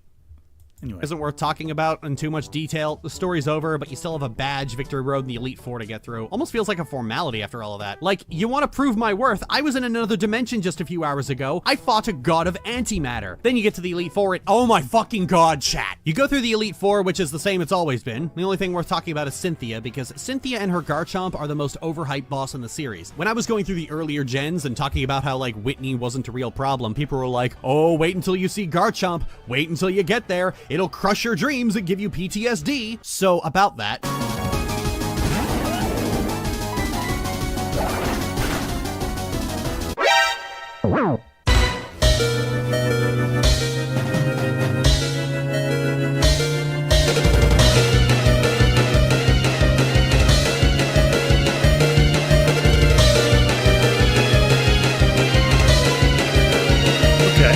Yeah, here's the thing about memed on trainers. The solution to Whitney and Cynthia is use defense. Like any of it. I think Cynthia is the fault of people just not growing up. When we were kids, same type moves and maybe weaknesses were all we would do. We would spam Earthquake for days, and as we got older, we didn't stop doing that. People would take their starter into... What are you talking about, Lily? No one would spam Earthquake. We would use type advantage to our advantage. ridiculous. Cynthia and try and brute force it like they always do, and what a shock, it doesn't work, because when your opponent has this, it's pretty much designed so that you can't just blitz through it. Her first Pokemon is one without any weaknesses, guys, come on, and her ace is fast and hits like a semi-truck. The counter to a sweeper is bulk.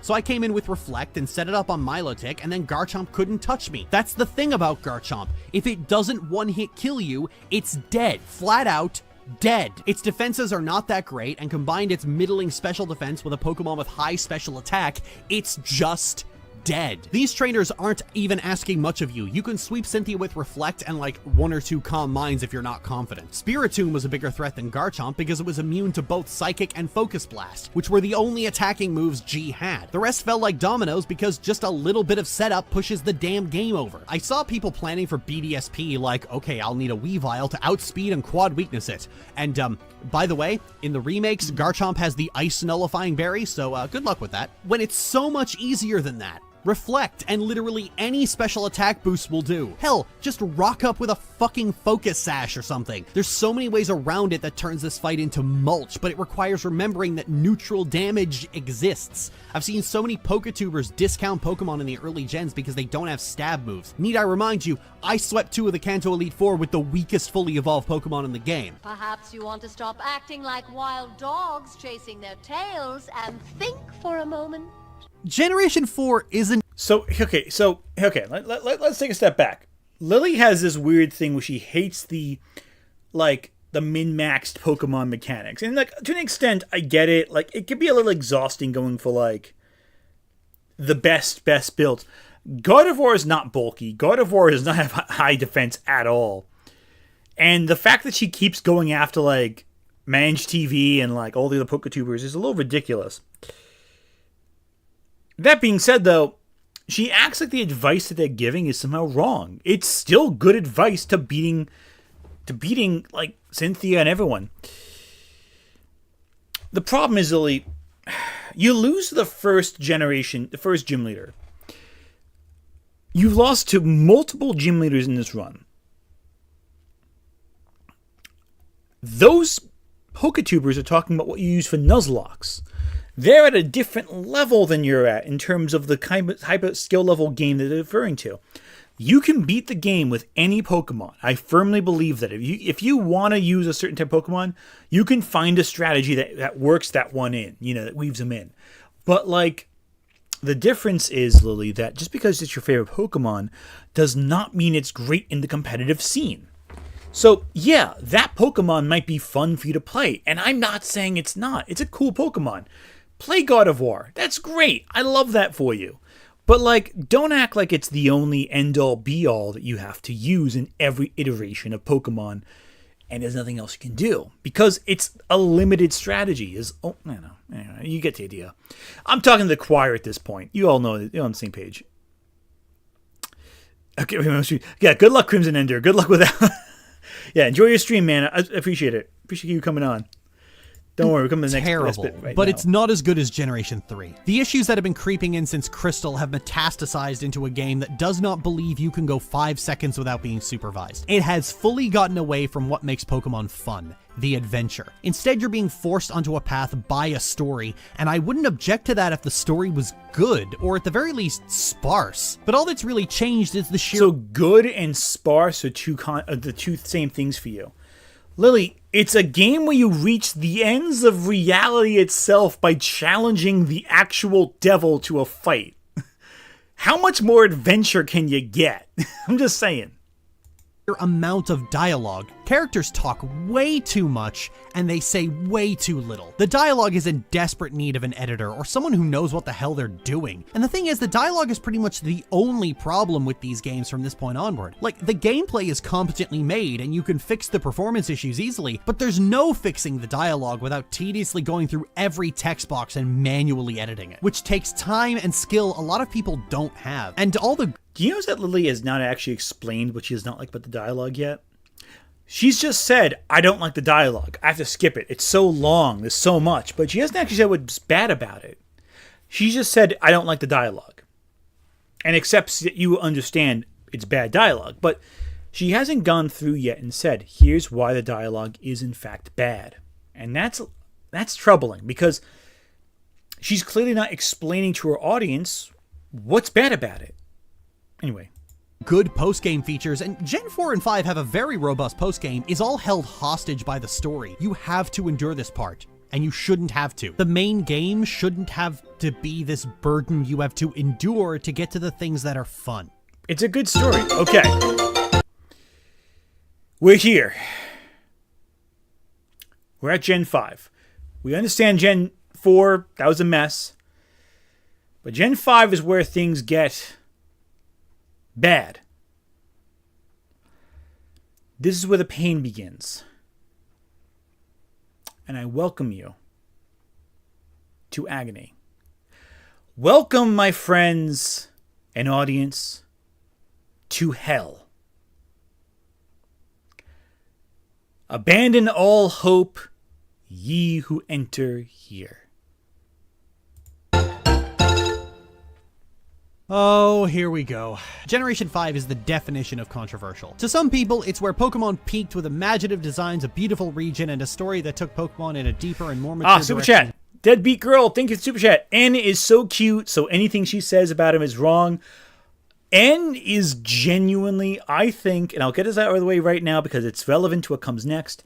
I genuinely think N is one of the most interesting antagonists and characters in the Pokemon games. I think he's genuinely interesting. I think he's genuinely a really cool character. I think he's genuinely exciting and neat. I think his motivation is tragic. I think he's a heartbreaking figure in the story. And you empathize with him in a way that other villains you can't empathize with. So I guarantee you, Lily will fuck this up bad. I have now, mind you, I have not seen this video yet. I have no idea what she's about to say, but I know based on reputation and what the little people have told me, that what I'm about to hear is garbage. Let's proceed. Than ever before. To others, Also, it's saw the you, worst Chloe, in the generation chat. to ever Thank you. exist, with mediocre What's going Pokemon, on? forced linearity, and a mediocre story with pretensions toward being something deep while having all the emotional maturity of a conservative Twitter ghoul. Full bias up front, Oh, I I'm am gonna very hate much in this the latter already. category, so if you want to look down at the chapters and skip ahead to Generation 6, no one would blame you. First things first, they removed the Lily, I accept your challenge. I'm going to go with Gen 5 and see what you say about it. Make fun of you for it. Super Dan Man, thank you for the super chat. Okay, cool. She isn't doing what makes Gen 5 unique. Yeah, she's not going to do any of that, I'm sure. I couldn't tell you specifically what she's going to do, but hey, I don't think Lily has done anything that indicates that she knows what makes Gen 5 of Pokemon unique. So let's go forward. And again, she keeps saying it's on conservatives. I know I play the conservative card a lot. I always, okay, these conservative critics, they don't know what they're talking about. But at least I say what conservative means. I use it in a way that's appropriate for the occasion, I would hope. This is more like, I don't know if she knows what conservative means. She's using it as a buzzword right now. Anyway, because I don't think, anyway, let's just figure this out. options from the main menu. The main menu and the start menu had the same options where you could change the battle style, the text speed, what have you. You can't hear it right now, but a thunderstruck just rang out right now. It's not like the super intense house shaking one, so I'm not worried about leaving this room, but that's a sign of things to come, I'm sure. For whatever reason, it's not here, meaning that you can't change the text speed to fast from the get-go. I don't understand why they did this except to purposefully annoy me. What next, Game Freak? You gonna remove set mode? So I phase into existence in my bedroom where You can Charon just is standing do it when you beside start me. the game, Why'd I dude. black out? Lily, Charon, why are you here? What have you done?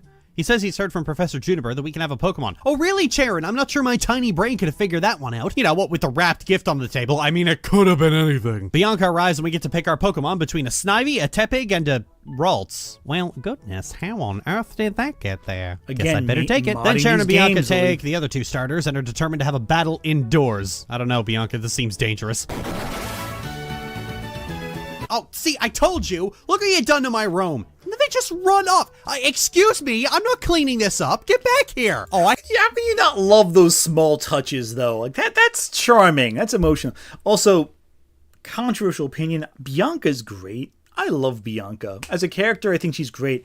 I like her arc between the start of Black and then the end of Black 2 or whatever. Oh, Silverheart Soul. Thank you for Super Chat. Can I send a spoiler? Yes, you can. Let's see that spoiler. You can absolutely send a spoiler. Yeah, Ralts isn't even supposed to be in this game. Like, Lily, just choose different Pokemon. Get some variety. Like, I'm the kind of guy who, when I'm playing, like, Smash Brothers, I like to play different characters, even if I lose, just because I like to play with I like to change it up every so often. So, I don't like that. I don't get the whole, I have to play these different games the same way. The guy, 4093, thank you for Super Chat. Hilda and Hilbert are probably my favorite MC character trainer designs. Yeah, Hilda especially is a great design. It's iconic for a reason. I think Black and White have the best main trainer designs. I think honestly, first 2 gens I'm nostalgic for, but objectively, Hilbert and Hilbert, great designs. I love how they look in this game. There's a reason why they're so beloved even today. Anyway. I hate these two. My mother gives me my watch How phone do you hate because this Bianca? was a simpler time when stuff like that existed. And then I That go is great. outside and a flock of P-Dove fly away. Hope you like that effect. It's literally never appearing again. Whatever, I'm going for an agonizingly don't slow think that's the walk case, out. but- Oh, there will be no escape from this torment. You know, I was on the fence about whether Sinnoh or Unova was the worst games. I'm not on the fence so much anymore. Sharon wants me to thank Professor June. Lily. Unova is New York. All right. First off, that's way too green for New York. That might be like the Garden State right there. I'm just saying, but still, or New York State. You know what I'm gonna do. Juniper Still, before I leave. Unova's But when I go to great. Juniper's, he tells me to go get Bianca. Make up your mind, dude. I find Bianca in her house being told by her father that she can't go on an adventure with Pokemon, which is an apt metaphor for how the game treats you. We go thank Juniper, she over-explains the Pokedex and then gives it to us and asks us to meet her at Accumula Town. Lily, it's this way! Oh, thanks, Bianca. I wasn't sure, given it's the only way out of the town. Let's take our first steps onto Route 1 together. 1, 2... I'm so glad we shared in this unforgettable experience together. Juniper, It's so charming. How can you not love that? Come on. It's so sweet. It's so fun. Like, how can you not enjoy those little cheesy bits? Like, that's character building moments right there, Lily. That's what you're making fun of. You act like, oh, these characters are so one-dimensional, they're so lame. But, like, you're missing on the fun character beats. I don't get it. forces us to listen to a lesson on catching Pokemon, and then Sharon and Bianca challenged me to a Pokemon catching contest, a contest I completely ignored. Upon arriving in Accumula Town, Professor Juniper decided it was imperative to give me a full guided tour of the Pokemon Center. Not just that, but the shop and the PC as well. Bianca even asks about someone's PC. You know, the thing nobody ever needed explaining to them. Once I'm free of Juniper's incessant nagging, Sharon demands But, like, every game explains who someone is. You know, they always make that joke. They tell you. Lily, how can you just hate these characters? They're so much fun and charming. I see the rally for the local KKK. Oh wait, no, it's just an animal rights group. Team Plasma is arguing that the use of Pokemon for human convenience, sport, and exploitative capitalism is a form of abuse, invoking the long-standing joke that Pokemon is a game about dogfighting. So this game makes that joke its central plot point. Finally, Pokemon is... Silver Heart Soul, again, you are the MVP of the night. Thank you so much for the super chat. She will later omit the fact that N was abused and gaslit his whole life. She hates him for asking questions and making her read. Oh my god. I'm somehow not surprised and somehow very surprised by that. I hate that you told me that, but I'm also glad you told me that, so I won't be pulling my hair out whenever she complains about being forced to read something. And again, it doesn't shock me that Lily would gaslight someone on their abuse. Given, no, I told myself I was not going to talk about the allegations. But if you know, you know. It's going to have a serious examination of itself and the implications of its own aging premise. I don't like the sound of that cough you just made, Game Freak. After Gets' speech, we're approached by some prick in green hair who claims that he has a special ability to listen to Pokemon speaking that prick I with green apparently hair. don't have. This You don't- lady is crazy. Then he wants to fight, and after I beat him, he rants about how Pokemon being confined to Pokeballs makes them not free. Is this why walking Pokemon were scrapped? Stepping onto Route 2, I get a call from my mother. So that's your takeaway from N, that he's ranting and raving. Lily, I have to ask a question here. Are you projecting? Are you projecting your feelings on N, Lily? That you're complaining and ranting, and that in turn is that what's going on here, Lily? Again, Lily, you make it so hard not to discuss the allegations against you. I'm just saying, Lily. I'm just saying. I'm just saying.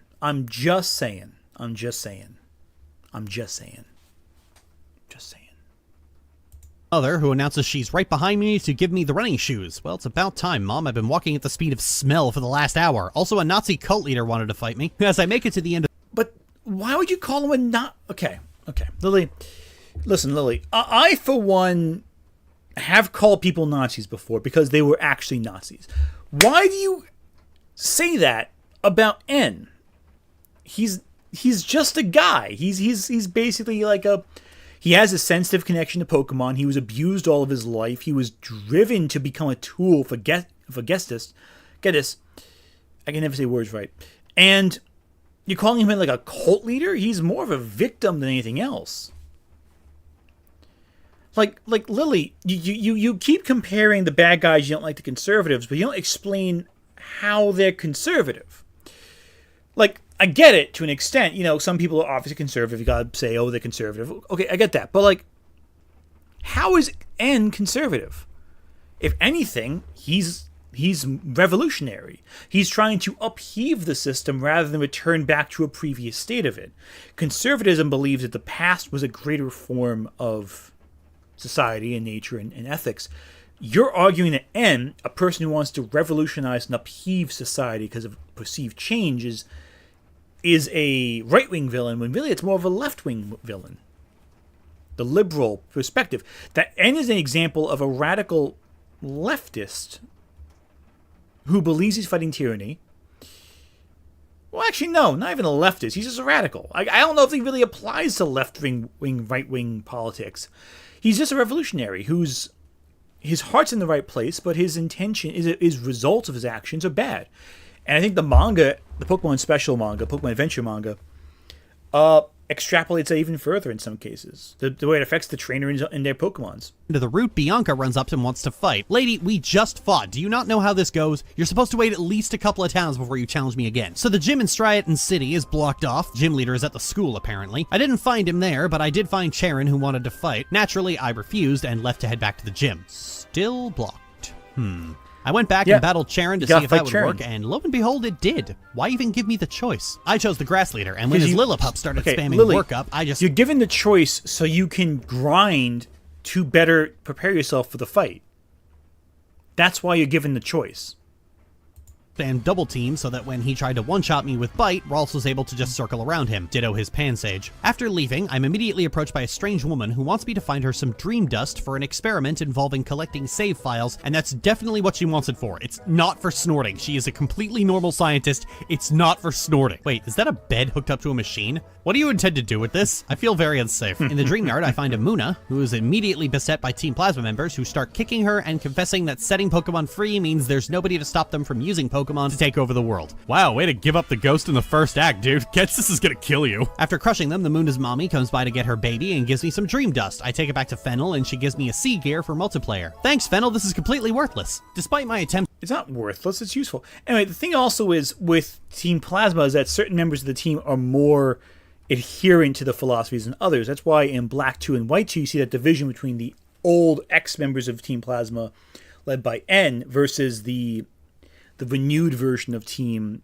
Plasma run by Gestis. I always mispronounce his name. Anyway, it's mist, not dust. Yeah, there we go, another thing right there. And she's not funny either. Again, anyway. To break free from the shackles of a stock. Because I'm bored. Thank you for the super chat. Seeing all these Gen 5 Pokemon makes me nostalgic. Hey, dude, I get that too. For me, that was Gen 2 more than Gen 5, but Gen 5 I played in college, and I love Black and White. I think it's a great duology. Black and White and Black and White 2. I think they're two great games. Well, two sets of games are really good. Yeah, Gen 5 is nostalgic for me now in ways I didn't expect to feel that way in hindsight. Not to mention that the implication that some members were more tricked, like N than others. Yeah, again, some were driven into the cult. The thing with cults is that whenever you have a cult, some people buy into the bullshit and some people don't. And like the people who don't buy into the bullshit are using it for the power and the control and whatever. And it's like, that's a component that you have to consider. And I love about Team Plasma It is not all one perspective. It's multiple layers of perspectives that play into each other as the series goes on.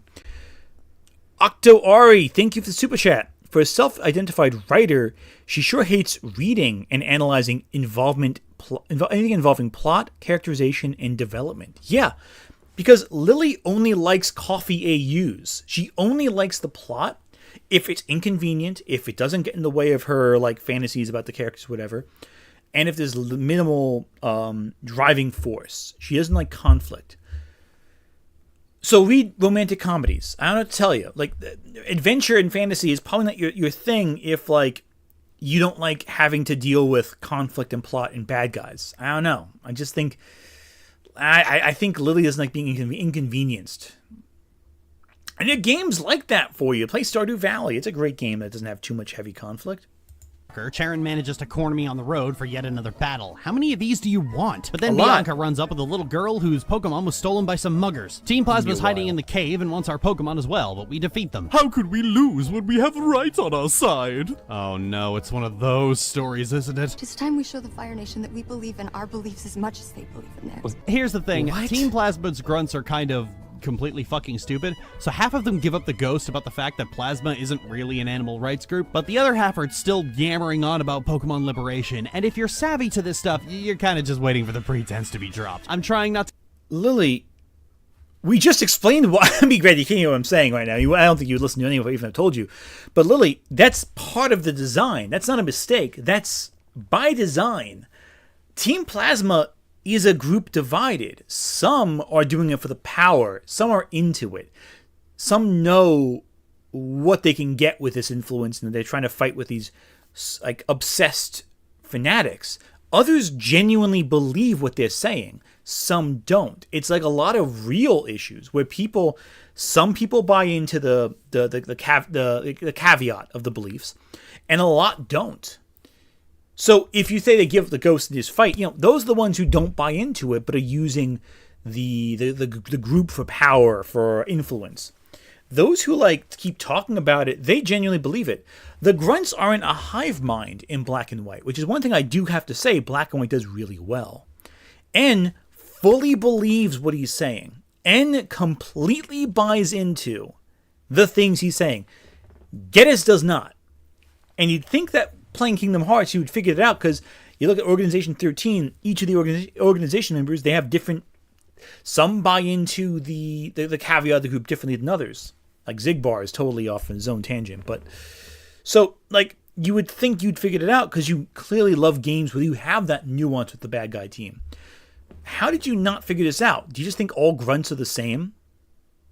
All right, that's stereotypical, Lily. To get too into my critique of the story too early on, but suffice to say, whatever story you think this is, it isn't. When I make it to Nakreen City, I think I Charon do know what insists on story it walking is, me to Lily. the I don't think Pokemon you Center. know what it is. Hey, if anyone's played this game with a male character, is he still like that? Yes. Just for my own peace of mind, let me know. Side note, I'm hating the 3D overworld. It's an ocean of jaggy, aliased hell that just looks ugly. Character sprites pixelate like crazy if you're someone just 5 steps away from another character. It is butt-fucking hideous. This should have... Lily, don't you insult New York like that. New York is not ugly. It's a beautiful city.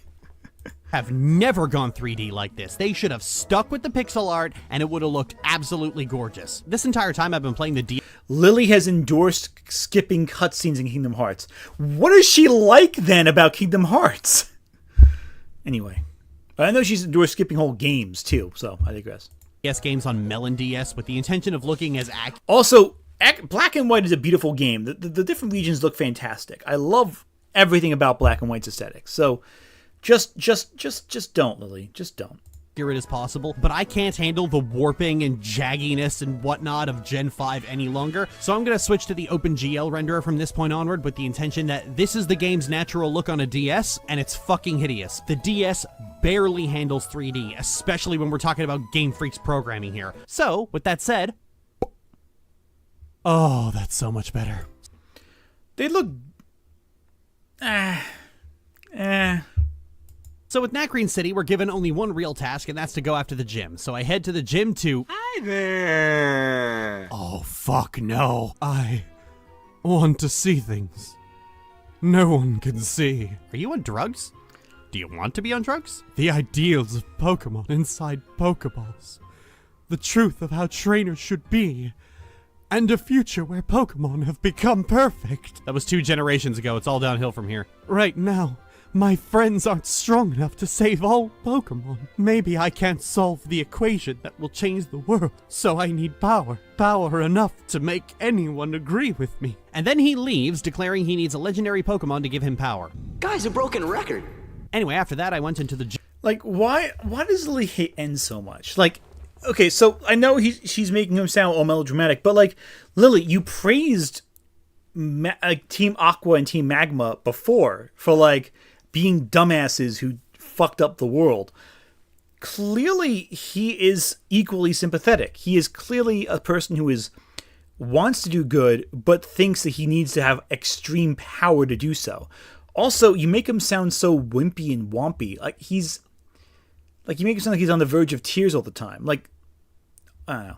Also, this doesn't look particularly better. This looks just fine. It just has harder edges. Like, okay, it's rendered a little better, I guess, but like, I don't think it's necessarily better. It's just all right. Also, it looks weirder actually with the 2D sprites contrasted with the backgrounds. They're all like tighter.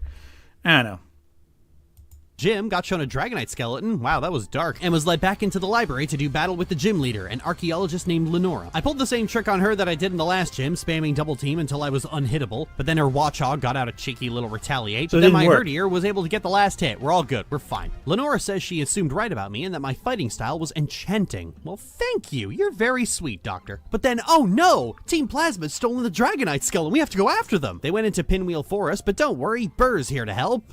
By waiting at the end of the forest while I chase them through the dense brush, getting harassed by rangers. Thanks, Burr. Here's an interesting aside. If you go to Pinwheel Forest before you have the basic badge, it's actually blocked off by Team Plasma grunts who give some of the most pitifully generic villain dialogue of all time. We are in the right. Everyone else is wrong. If you don't think the same way we think, we'll use all our power to eliminate you. I'm sorry, nobody talks like this. Even people who are so unbelievably narcissistic that they can't handle being disagreed with won't just say that out loud. But, Lily, they're a cult. Cults say weird things, okay? Also, this is Pokemon. None of the dialogue is going to be Shakespearean. It's going to be very on the nose. It's a kid's game, Lily.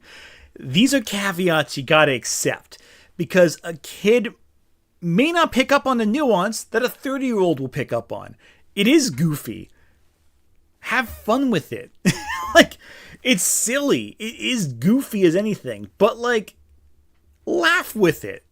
Because they're in on the joke. This is not like earnest writing. This is like writing for a younger audience. And they're a little overt with it. Have fun with it. Laugh with it. Also, Lily, you're a narcissist. So why would you make... I mean, actually, her saying a narcissist wouldn't say this actually makes sense given the fact that she is herself a narcissist. So, there you go. it is a very Oh, Super Chat! Thank you for the Super Dan Man. So, you then, Lily? Yeah, exactly! You! Lily is a narcissist. Okay. And a cult leader, but I digress. Anyway. Oh, cult personality. Anyway. Okay, let's keep going. Common tactic to reduce these things down to this cartoonish, even by cartoon standards, caricature if you can't contend with their real beliefs. Or, more accurately, you don't want to. And speaking for myself, this dialogue isn't a comment on Team Plasma, it's a comment on Junichi Masuda, the game's director. Eventually, I chased down the Plasma...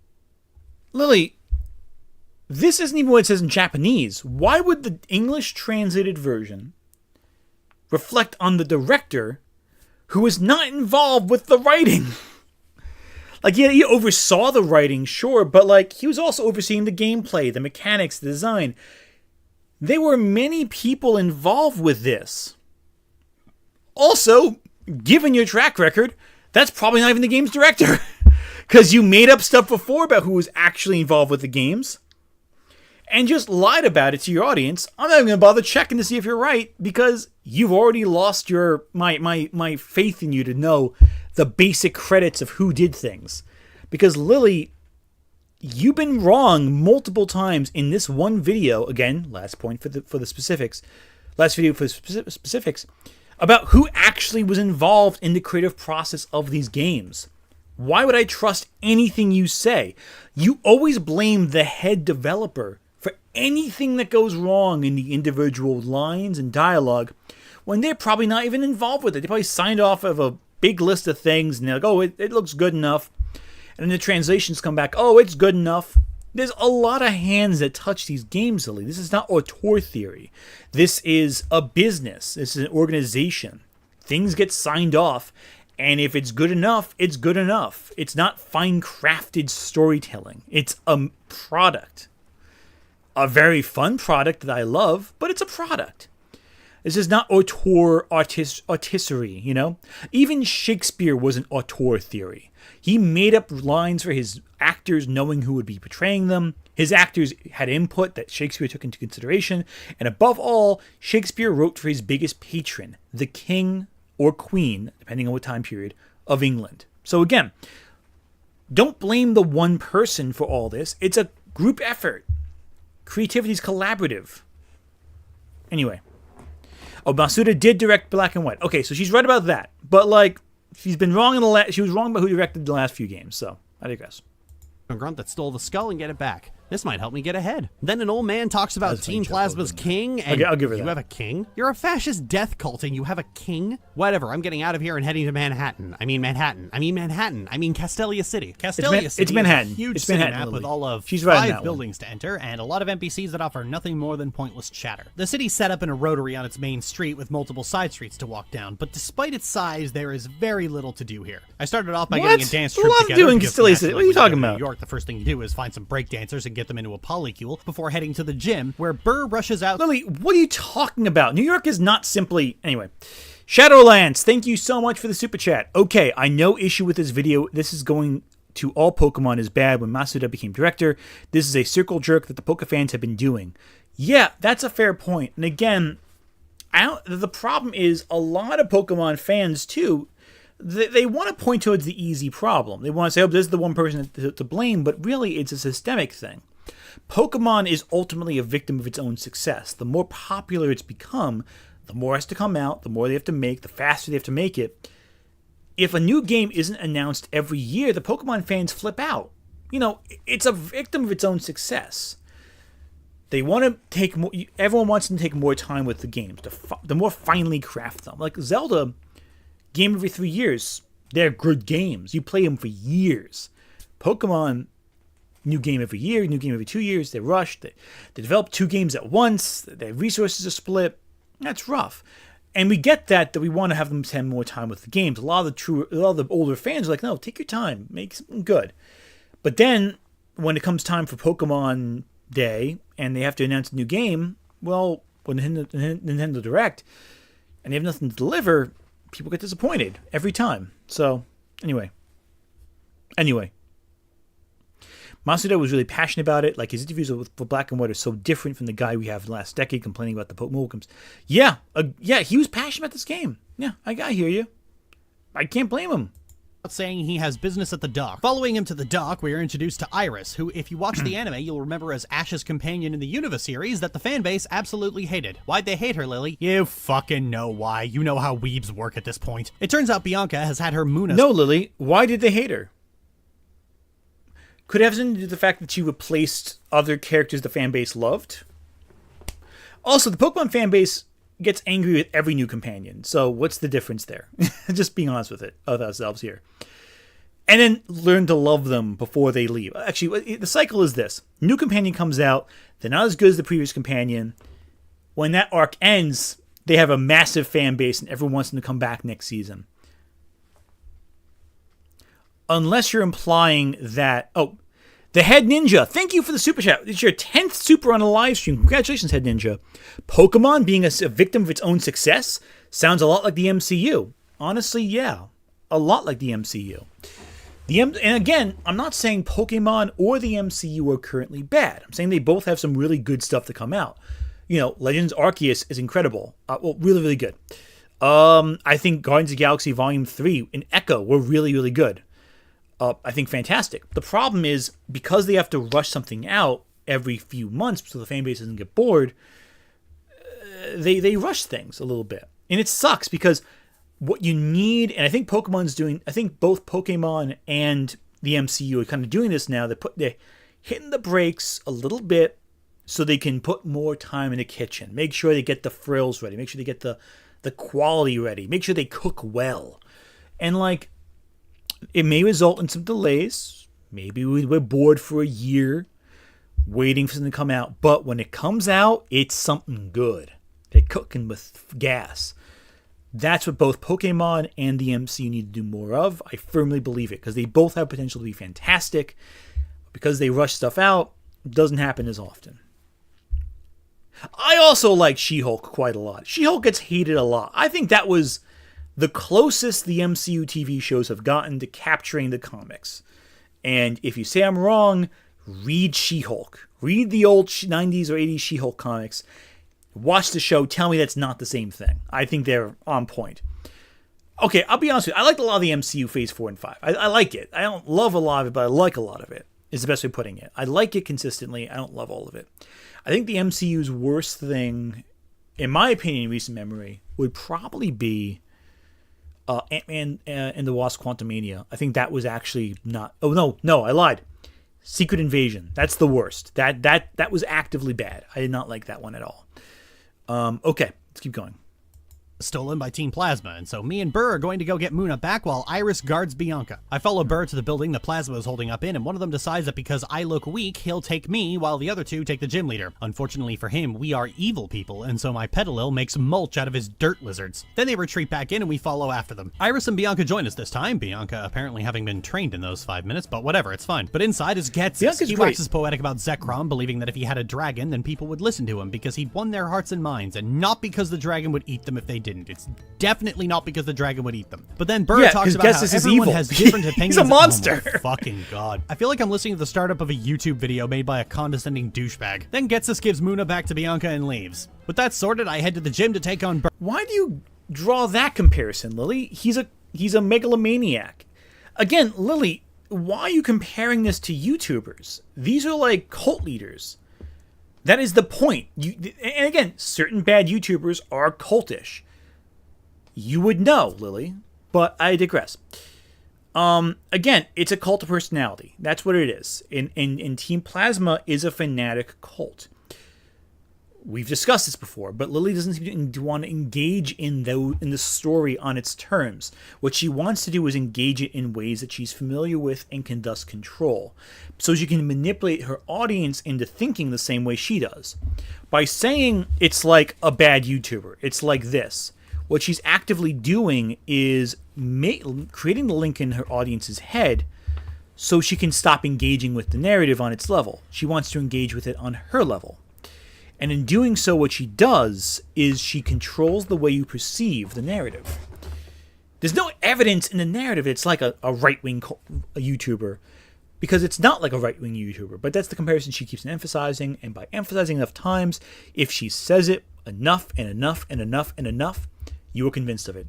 Shadowlands, thank you for the super chat.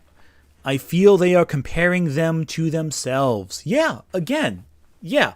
Lily is projecting, I think, a little bit. There's the phrase, every accusation is a confession.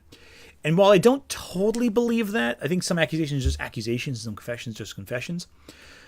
The fact that Lily is doing it so often and doing it so repeatedly implies that she is telling her audience what to think and how to feel in that sense. But again, I digress. Have fun. Silver Heart Soul, you were an MVP this chat. Go take a good rest. You deserve it. She's worse than Eric July. Oh, nah. I mean, Eric July is his own thing. I don't get into him. I'm surprised Eric July didn't get back at me, because he would get back at me for Twitter threads. I'm surprised he didn't get back to me on that most recent video I did yet. Yet. Who knows? He's litigious, so who knows? Burr. The battle was not very interesting, just tranquil spamming Gust over and over again. As soon as I step on Route 4, Bianca wants a battle that is tediously long and knocks out a few of my Pokemon, necessitating I go back to heal them again. Then Charon wants a battle immediately So wait, after. you lost. You were losing to Bianca. So why are you making fun of Bianca for being weak if she's able to challenge you? Like, the game should be challenging. The big criticism of a lot of Pokemon games now is it's too easy, which I agree with. The games are a little easy, but like, you should embrace the challenge, Lily. That's fun. That's what the game's about. strategy, contemplation. The fact that you keep losing, Lily, tells me your strategy that you claim is so foolproof isn't all that foolproof. I digress. After that, which goes the same way. I win, but I still have to backtrack. Well, that's good, right, Lily? The battles are hard. Yeah. Oh, no, that's the thing. They aren't. See, so far, the enemy AI has been completely brain dead. It usually spams the same 2 moves over and over again, more so than I've seen in any Pokemon game so far. But for whatever reason, the damage values are weirdly scaled up. So I just take lethal damage from a bite that ordinarily wouldn't have killed me, all the while it seems to be taking an inordinate amount of time to actually defeat an opponent. And ordinarily that wouldn't bother me, but your rivals challenge you so many times. Just for comparison, Gen 1 had 8 rival battles, one of them was optional and one of them was the champion battle anyway. Generation 2 had 6, Gen 3 had 5, and 2 of them were optional, and Gen 4 had 5 as well. But Generation 5 gives you 3 rivals in this game, Bianca, Cheren, and N. And between them... Wait a second. Lily, why didn't you mention why didn't you mention any other rivals in the previous game? Because there's multiple rivals in those previous games. Like Wally. Like the sickly kid Wally, who has a Ralts, who you mentioned. And you mentioned extensively in your Hoenn review. Why are you only mentioning there's 3 rivals in Black and White when there were 2 rivals in the previous 2 games? Yes, this is more, but like, why not? And again, having different rivals with different perspectives is interesting. You should want that. More characters to engage with and see grow over the course of the story, especially N, who's such a compelling antagonist. And yeah, Barry's missing. Yeah, because she forgot. She ignored Barry, even though we just finished watching her review where she mentions Barry constantly. You have a total of 17 rival battles. That's already excessive, but even more so than the fact that you are constantly running into them every single route and city. You are never once given a break from these kids. This is the running problem with Pokemon games from this point onward, that the companions never leave you alone for even a moment. They won't let you breathe. You can't fucking move without being constantly harassed by the sheer glut of additional characters imposing on you every chance they fucking get. I like... Lily, why don't you enjoy having characters engage with you? They have arcs, they have adventures, they grow with you. It's a fan. Oh, by the way, the Maestro, I see your comment there. If Eric July doesn't talk about your video, he probably won't mention you by name because he doesn't want his audience seeing people make him look like a fool. So there's a thing about that. Eric July has mentioned me in the past. There was a video he's done on a, and it's not him, but I think it's a burner account personally, but there's a video he did of Eric July's antagonists, and he listed me as one of them back a couple years ago. I'll probably reference it somewhere at some point, but he knows who I am. That's the problem. He's beefed with me before on Twitter. I don't know why, because I was a nobody, but am a nobody. I'm not a big presence anyway, but compared to him, he has 500,000 subscribers. Why does he care what I think? But he's cared what I think for years before he even had a YouTube channel. So there you go. And he's pestered me for, and he was upset I didn't review his book too when I was working with CBR, which is a whole other discussion, but I digress. Blue and Brendan, but part of why I like them is that every time you meet them, enough time has passed for them to have gone through some growth. The games don't spam you with text from them every 2 seconds, you just kind of stumble into each other as you're both doing your own thing. Running into them on every route would have been much worse, but from Gen 4 onward, these games can't let you have one route without being harassed constantly. Some of these characters go through something close to an arc, but the fact that they're constantly tugging on my sleeve and bothering me means I resent their very existence. Because it... Lily, that's a personal problem. No one else thinks that way. The rivals are interesting characters who do have arcs. All the rivals have had arcs. Every single rival up until this point has had an arc. Maybe not a big arc, but it's an arc. They're developing, they're growing, they're dynamic. And the fact of the matter is that you hate that. I don't understand why you play these games if you don't want to see your rival grow alongside you. That's one of the core elements of Pokemon and why so many people love the rival characters. And Nemona was a great rival too. The fact that she loves Nemona, I think, is great. I fully buy into the fact that Nemona really, I think, is attracted to the main character, but I digress. Again, the cutscenes, they're all the... And the fact that she loves Kingdom Hearts, which has way heavier cutscenes than this. I digress. Always feels like Game Freak resents my very existence and my desire to explore and play the game at my own pace. It reaches the point where I don't want to step into a new area because I'm afraid that I'll be interrupted by another character, especially when the battles are so tedious and boring, yet still demand that I run back to the Pokemon Center. Worse even, I've had... Lily, do you not enjoy fighting with Pokemon in these games? That's part of the fun of the games. They're not tedious, they're fights, they're engagement, they're meant to show progress. Like, this thing, Lily, if you don't like Pokemon, you don't like Pokemon. That's fine, you don't have to like Pokemon. But calling the fights tedious, some of these fights are so fun, even if it's just to win. Like, you clearly don't enjoy fighting Pokemon, which is some of the most fun in the game. The strategy, the challenge. Come on. Come on. Had to run back after every single battle so far because they keep knocking out my fucking Curlia. When we reached Nimbasa 'cause you keep City, losing. my first goal is to head to the surrounding... gotta get hey, good. Bianca's in front of the music studio. I'll check that out in a bit. Anyway, my first goal is to head to the surrounding routes looking for new Pokemon because the Pokemon I have aren't very good. Now, the game let me onto Route 16 just fine, but when I tried to step onto Route 5, Bianca chases me down and drags me by the neck back to the music studio. What the fuck? I could see her there. I would have gone to check on my own. Will you stop hovering over me, Game Freak? Look, the music studio is an interesting little distraction. I'm glad you've got it. It's fun to put G in a top hat, a bow tie, and a cane. Octo Ari, thank you for the super chat. I do think she has a point with the sheer quantity of rival battles in Gen 5, but everything else in her rant is totally off base. And again, I don't disagree, but if you break it down, she said 17 fights, right?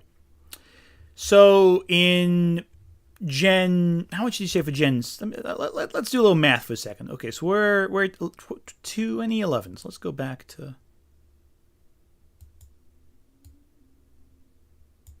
Especially when the battles are so tedious and boring, yet...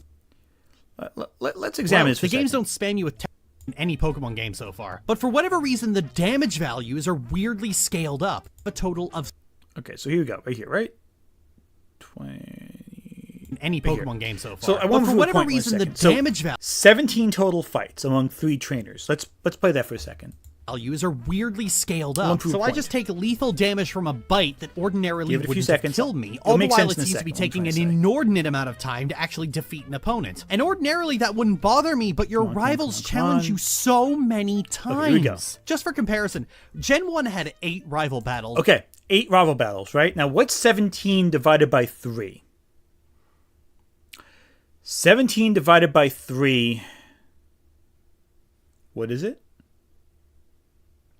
Because it's between 5 and 6. So an average of 5 and 6 each trainer battle.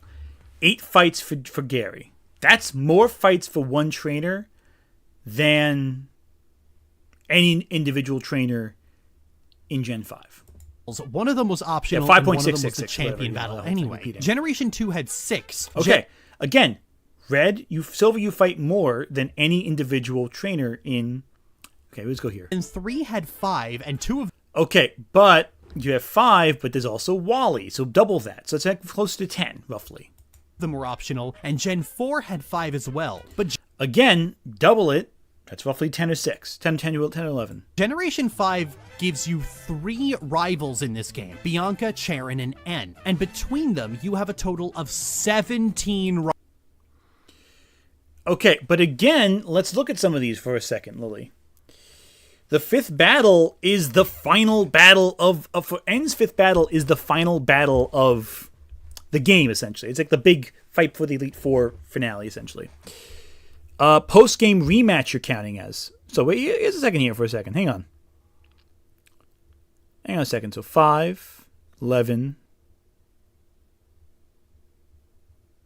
Okay. 7, 12. Okay, 17. Not counting post-game rematches. Okay. But, okay, valid, but, like, it's a lot of fights. But also, Wally only has 2 or 3 fights. Yeah, it's fair. Wally only has 2 or 3. So, again, there are more fights, but, like, it's not that dramatically more. It's a number more, but it's not as big of a gap as Lily's trying to imply by this point in time. Rival battles. That's already excessive, but even... Let's go ahead. And those of you who have played know exactly where we're about to go. So you walk into the amusement park, and N drags you by the neck to a Ferris wheel and makes Ferris you ride wheel. it with him before Team Plasma shows up, and he battles you to hold you off while they escape. Now, if you lose to N, you have to go through the entire Ferris wheel bit over and over again. And you will lose because all of his Pokemon crit like a fucking bitch. Every Pokemon in Gen 5 is either packing high crit moves like Air Cutter or the ability Super Luck, which boosts crit ratio, which means you are going to be one-shot over and over and over. Lily, just have fast Pokemon that hit first. Get Pokemon that can hit them first.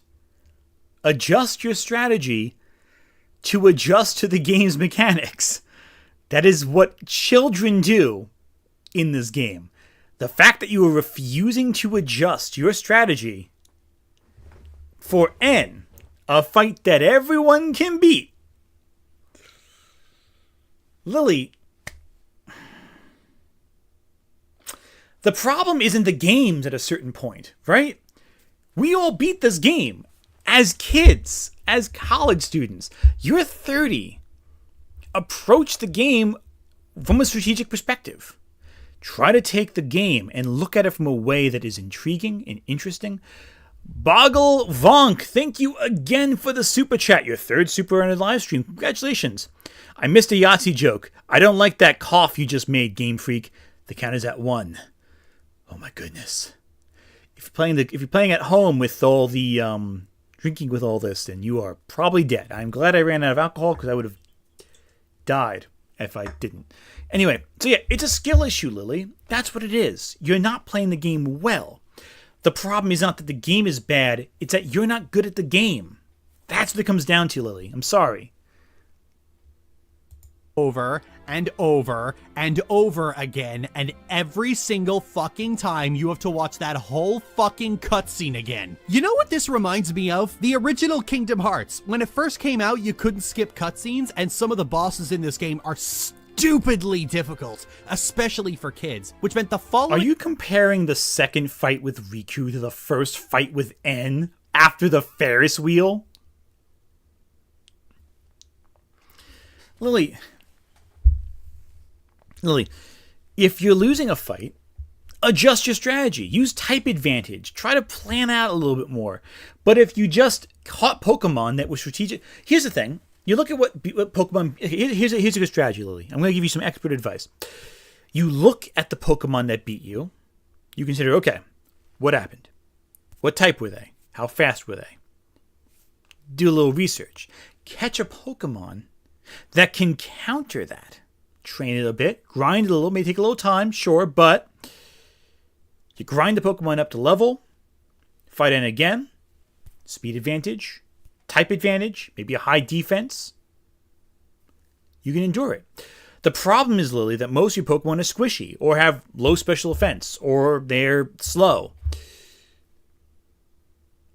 The Riku fight from Kingdom Hearts 2 is... Kingdom Hearts 1, I'm sorry, the second Riku fight from Kingdom Hearts 1 is difficult because entirely it's about your skill. You have to react. Hard hits. And if you fail, it's because you didn't react enough. You didn't follow the pattern quite right. It's not the game's fault, it's your fault. That's a great fight, but it is very challenging. I think one of the hardest fights in the original game.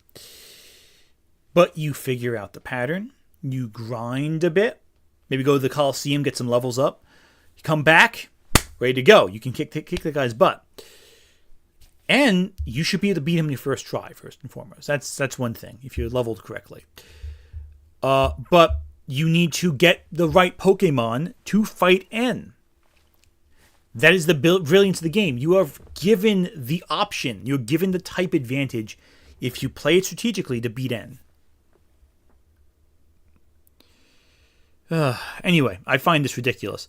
And the Ferris wheel scene is great. I think especially the Pokemon manga, Pokemon Special Adventure, the Ferris wheel scene in that I think was really solid. And I won't spoil it for you, but if you read Pokemon Special, Pokemon Adventure, you know what happens in that Ferris wheel sequence with N, and I think it was White, right? It was White that had her. I don't want to say it, but if you've seen it, you know what I'm talking about. If you've read it, you know what I'm talking about. Lines are burned into my generation's brain. Not Clayton. Wait, why? Wait, The Clayton fight's not hard. It's the Riku second fight's hard. Clayton's not difficult. Not Clayton. This is it. This That fight's not hard either. darkness. The true darkness!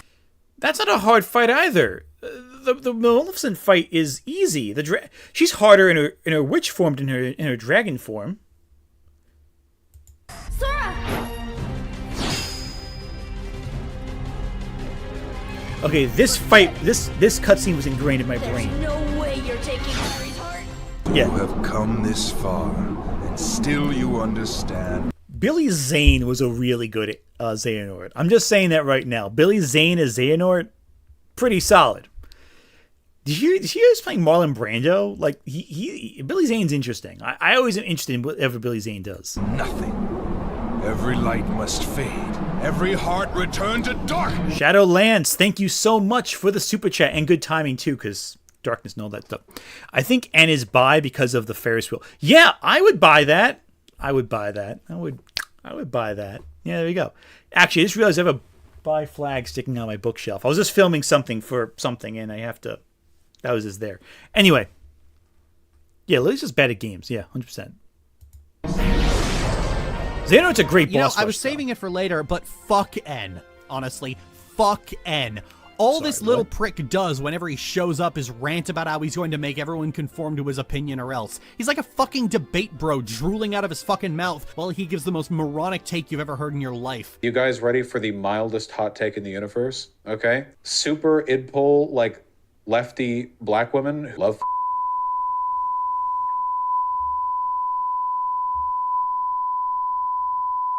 Every time he shows up, I just want to hit this fucking kid with a rock. He says the same goddamn thing every time. I am in the right, and my opinion is the correct one. That's what everyone thinks, you fucking dickhead. You're literally a straw man that fandom makes of critics when they're too dumb to contend with them. What the Do you think that Lily hates N because she can relate to him?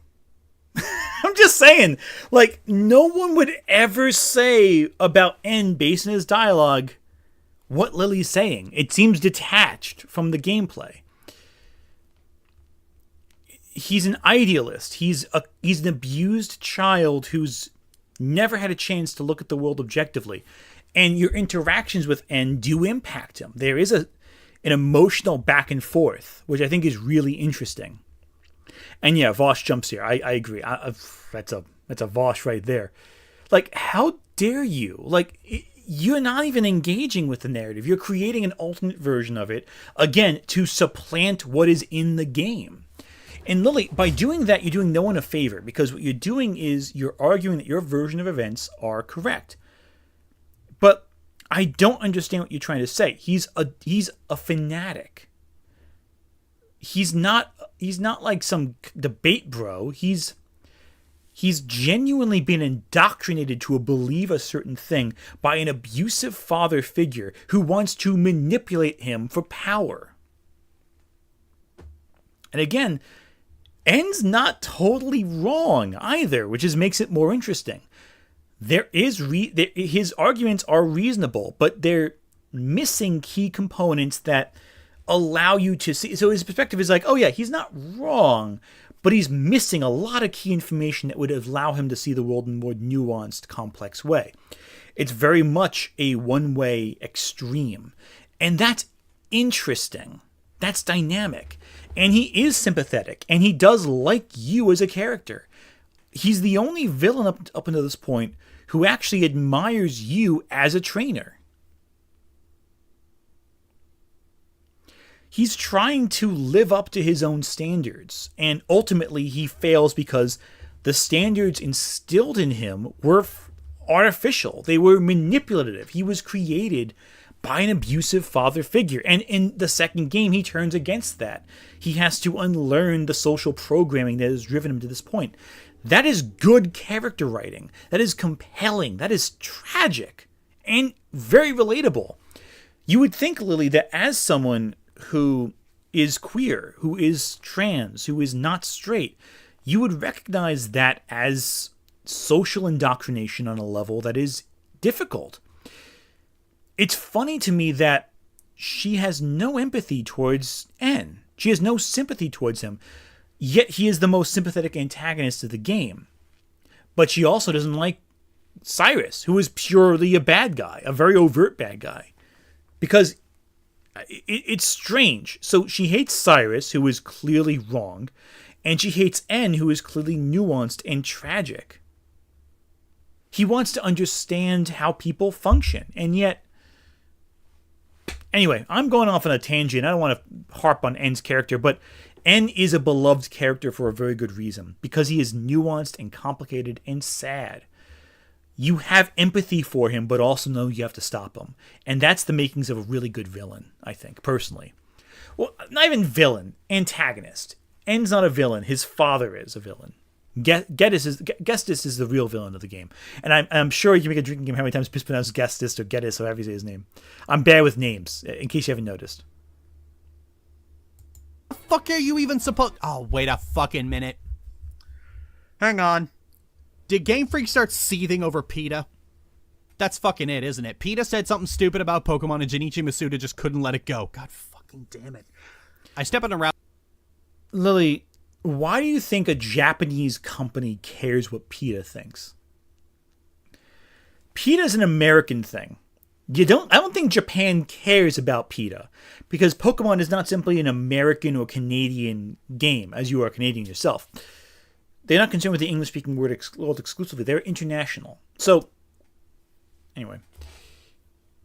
Route 5, and immediately Charon follows me, demanding a battle. Dude, leave me alone. You never win these things. Stop stalking me. After that, we get into a double battle with a couple of preschoolers, and the champion gives us a lecture about how everyone has different perspectives because every character in this fucking game has the same philosophy. Aren't opinions great? Isn't it great to have opinions? Isn't it great that we can all have...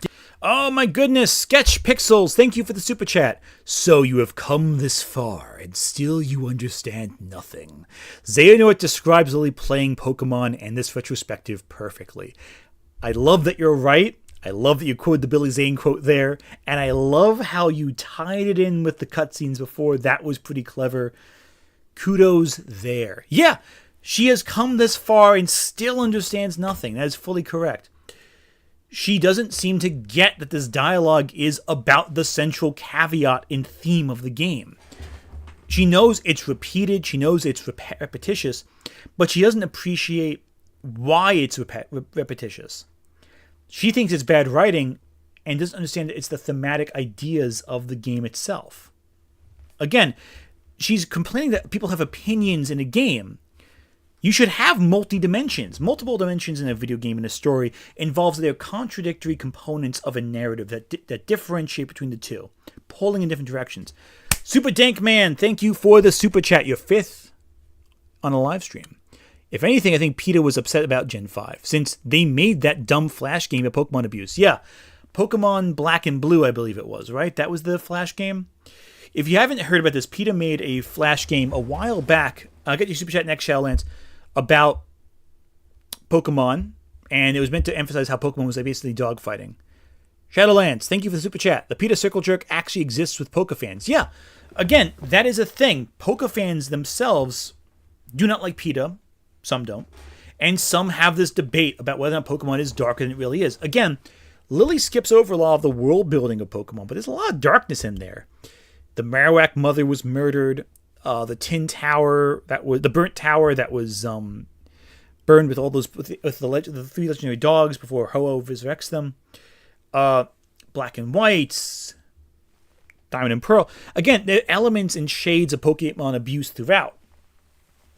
There are elements of murder and violence, and the Pokedex entries are dark.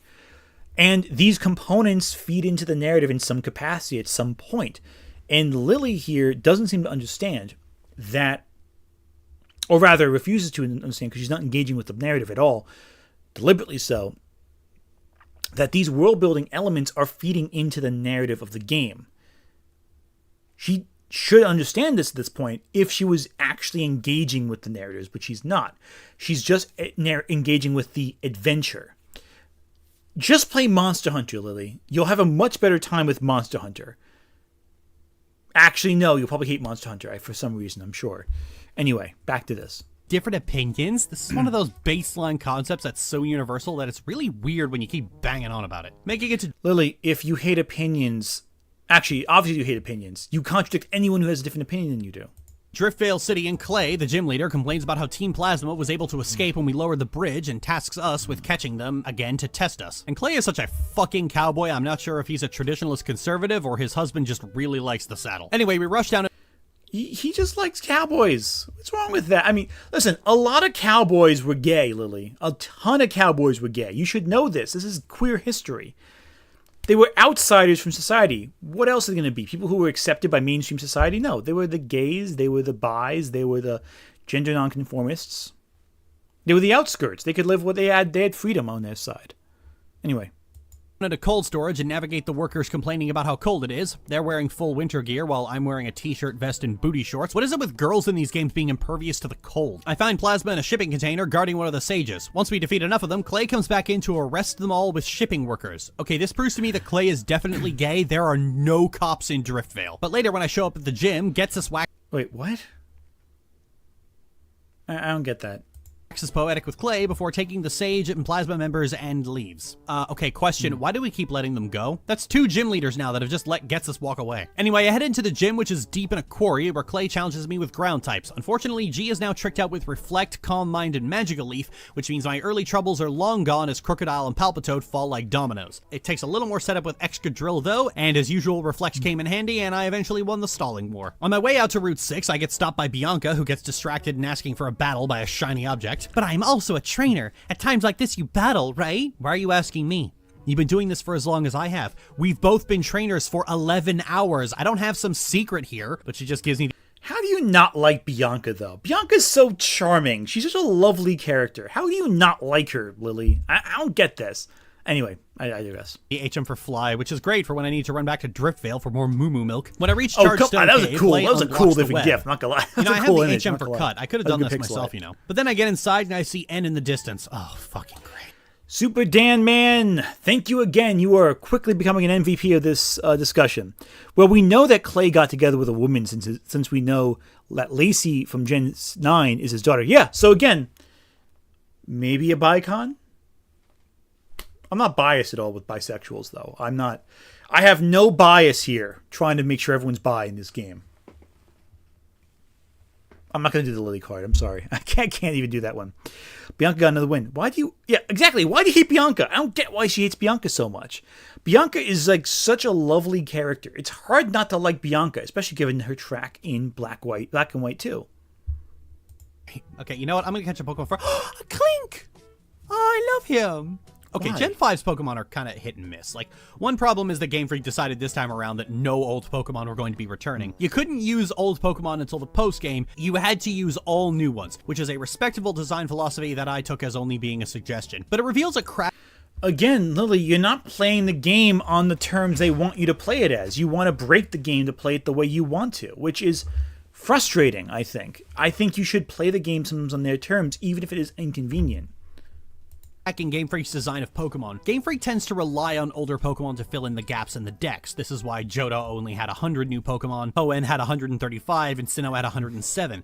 But Unova has 156, more than any gen after Gen 1 is introduced, and part of that is that they had to take niches that were filled by other Pokemon and remake them. So you'll see a lot of familiar faces. But it does brush up against a creeping design issue. Namely, modern Pokemon are over-designed. Because the Game Boy could only render so much, Gen 1 Pokemon tend to be very simple in design, and this makes them extremely appealing. Most of them are just a thing.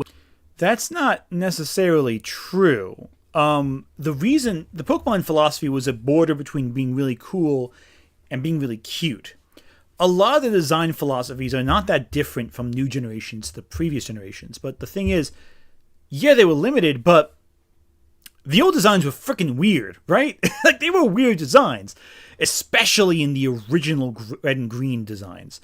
Some of them, you look at them, you're going, what am I even looking at? Like, it's really incomprehensible, some of them. And they look weird compared to the mainstream designs you see today.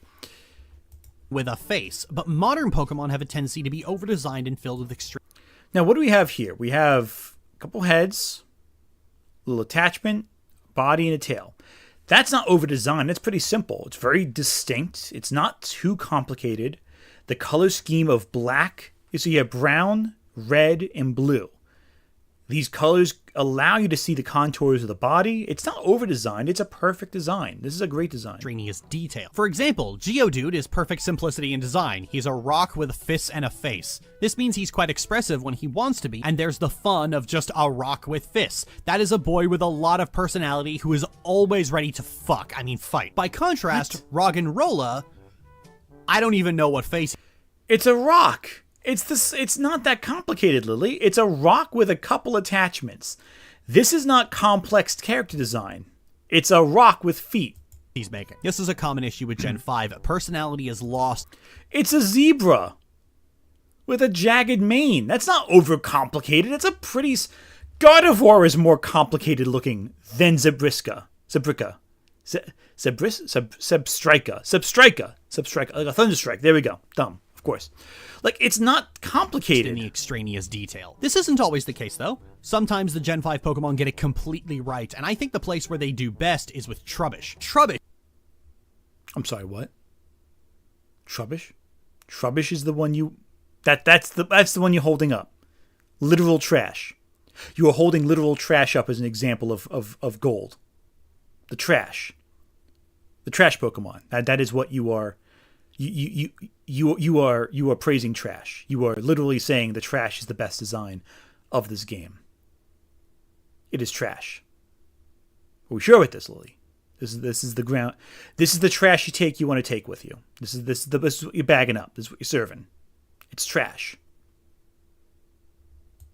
Is perfect simplicity in design. He's just a trash bag with a face and some feet. But they really make use of it. Garbage leaking out serves as his arms, the part where the bag is tied off makes these little ears, and he's got these little feet. This is a Pokemon a child could easily draw. Plus, look at his face! He is such a doofy little boy! He's perfect! I love him! I feel like this is completely superior to Grimer in every way, who, being a pile of sludge, lacked a lot of charm, and really he should have been sillier. And this is the case with every gen, but because Gen 5 was setting out to make new versions of older Pokemon that had dedicated fan bases, the parts where they miss stand out a lot more. Trubbish, Clink, and Dwebble look really, really good, but Roggenrola, Timber, and Woobat do not. What's wrong with Woobat? He has a little heart nose. That's great. Woobat. That's fine. So after I'm done gushing over a bag of garbage, two Gen 5 ninjas is materialize fine. I like around the me Pokemon and escort me 5 blocks north to N. Guys, I can walk. N tells me that Team Plasma will be waiting for me ahead and I have to go through Chargestone Cave to find them. The moment I take a few steps forward, Bianca shows up to tell me the floating stones move when I touch them. I feel like I would have figured that out on my own. I mean, the natural inclination in this game is to interact with things, but Game Freak just can't stop being a hovering mother. As I adventure through, I come across a bridge and... Nya, thank you for the super chat. In my and only defense to Lily, I love Trubbish. I disagree with you on that one entirely. I can't stand that line of Pokemon. But I respect that every Pokemon is someone's favorite, and I respect that you like the trash Pokemon. I do not personally care for Trubbish all that much, so that might be the one point where I disagree with chat entirely. But hey, listen, the great thing about Pokemon is this. The Pokemon are designed to be everyone's favorite. There is a favorite Pokemon for everyone out there. I think that is a sign of the game's quality more than anything else. I think that's really something. All right, let's keep going. If you like the trash Pokemon, good for you. I don't personally, but hey, I won't say you're wrong for it. Unless you're Lily Orchard, in which case I will always say you're wrong. And the Shadow Triad forcibly escort me across. Okay, look, Pokemon's handholding is fucking ridiculous, and in later gens gets more insistent, but I think this part right here is without a doubt the worst. Game Freak thinks so little of the player that they don't trust them to navigate a straight line. There's no excuse for that. At the end of the cave, I run into N again, who rants about how he'll separate the shades of gray into black and white. Dude, you're not even a character at this point. If you got any more one-dimensional, you'd be a... Lily, how do you not pick up on the fact that he just says he's going to make it black and white? Like the game's name. Anyway. Dot. He then asks me if I have a dream of my own, to which I say, nah. And he says, someone without a dream will never understand him. Oh, I understand you all right. I don't think you understand yourself. Oh, yeah, in case you were wondering if N being a Pokemon trainer makes him a hypocrite, every time you fight him, he has a different set of Pokemon, implying he's released them. And in the sequels, you can actually find and catch his Pokemon in the wild, so he's not a hypocrite, he's just sincerely brain dead. N waxes poetic some more about What is my favorite Pokemon? Gengar. By a mile. I love Gengar. deals before Bianca shows up with Juniper. Your opinion is understandable. It happens to be different from mine. Oh my god, please somebody say a line that actually has some meaning to it. You know, I wouldn't be this bothered if it weren't for the fact that the fandom's been spending the last few years absolutely gassing up this fucking game like it's the holy grail of Pokemon stories. And I get it. For a lot of people, this game came out when they were 9 and it was the first story that talked about something like belief, but holy shit does this not hold up. At Miss Tralton said, Lily, why? You're not explaining yourself. You're just saying this doesn't hold up, and that's reason enough to say it's bad, but you're not saying what's bad about it. All you're saying is it's talking about different opinions, people thinking differently, trying to accept people with different perspectives. Why is that bad, Lily? Because when it comes to someone in the game who's like actually malicious, like Gestus, they don't say, oh, it's a different opinion. They say, no, we gotta stop you because you're a jackass. Like, it's different if he's a bad guy and is, like, reasonable. He's trying to do the right thing. He just doesn't understand what the right thing should be. And that's compelling because he's fully convinced he's the good guy. And that's cool. That's interesting. But Lily just can't enjoy something, apparently, which says, hey, people have different opinions and we should discuss it. Gerbert, thank you for the super chat. She never mentions Gen 5 experience system. Yeah, she never does, actually. Well, she never explains any of the actual mechanics. The funny thing is, at the start of this video, way long ago, she said she wanted to talk about the games from a mechanical standpoint. And she doesn't. At all, really. Beyond, like, how why God of War is the best Pokemon of all time, and why it's best to wait people out instead of fighting them head on, which is wonky. Anyway. City, I immediately run into Jupiter's father, who upgrades the firmware of my Pokedex. I hear Apple was planning to do something like this before they just decided to take your entire phone hostage until you install their software. After that, the gym leader says I can challenge her, but first she has to go up to Celestic Tower to help a sick Pokemon, and none too subtly suggests that I should come along. So I follow after her, but when I get to the top, the sick Pokemon's already gone, and she makes me ring a bell. Did I come up here just to ring a bell? Anyway, going back to the gym. One thing I love about Gen 5 is that how every gym leader feels like they have like a story to them. Like, you meet them, you talk to them. You don't just run into them in the gym and you fight them. No, there's like a narrative there, and I like that. I dig that, actually. A narrative. I said it like that. Anyway. This gym is unique because you get to shoot yourself out of cannons. Whee! That is Whee! fun. That is very Whee! Whee! Whee! Fuck! The gym leader was nothing special. I was in this loop of almost one-shotting the enemy healing, and then almost one-shotting them again. After that, I step outside. Oh god, no. And was waiting outside to start talking about how Pokemon battles are inherently unethical. Dude, are you stalking me? Have you clued into the fact that I'm the only one who can't verbally respond, so you seek me out to rant? He decides that he wants to talk to G at, oh, you stay the fuck away from my Gardevoir, you sweaty debate bro ass looking motherfucker. This guy, this guy who hates humans, lives all... Lily, did you make fun of someone for wanting to make out with a Pokemon? Lily, you've been showing us your webcomic this whole time, where you want to live with a Gardevoir in a domestic relationship. You have no position to say that to anyone with an implication. His life around Pokemon, talks about the erasure of humanity like it's a good thing, wants to talk to this Pokemon in particular. I've had to Google Gardevoir like 17 times making this video. I know exactly what you're up to. Stay back! I've got Kiwi! Run, Joey, run! Lily, we know what you are doing. We've seen your fan fiction. What are you trying to imply there? Oh my goodness. He then continues to rant about how having a dragon will make everyone agree with him and fucks off. Guy's a broken record, I fucking swear. Have you tried knitting? It's very soothing. Making it to Issera City, I made a beeline straight for the gym. It's another sliding ice puzzle like Sinnoh and Johto had, but it really involves the concept with a rotating block that helps you navigate. Good puzzle. Gym battle was nothing special, just calm-minded psychic. Upon making it outside, Charon asked me if something has changed, if he's become stronger, or if only his Pokemon have. I don't know anymore. Dude, will you calm down? You're really overthinking this. You think I'm out here with a guiding philosophy of strength? No, I'm just on a road trip with my angry celery friend. Maybe if you relaxed and enjoyed the trip, you'd be a lot more emotionally fulfilled, and maybe it'd stop bothering me. Then the gym leader It just seems weird to me that she keeps doing this. Anyway, so I'm sorry. comes out and spots the Shadow Triad, who tells me to go meet N at Dragon Spiral Tower, a trip that everyone decides to go on as well. Oh, there's gonna be dialogue spam there, I just know it. Arriving at Why do you hate dialogue so much, Lily? I don't get this. Dragon Spiral Tower... Is something going wild at the top of the tower? Weird, that almost sounded like dialogue instead of narration, but there's nobody... Wait, No. No, she...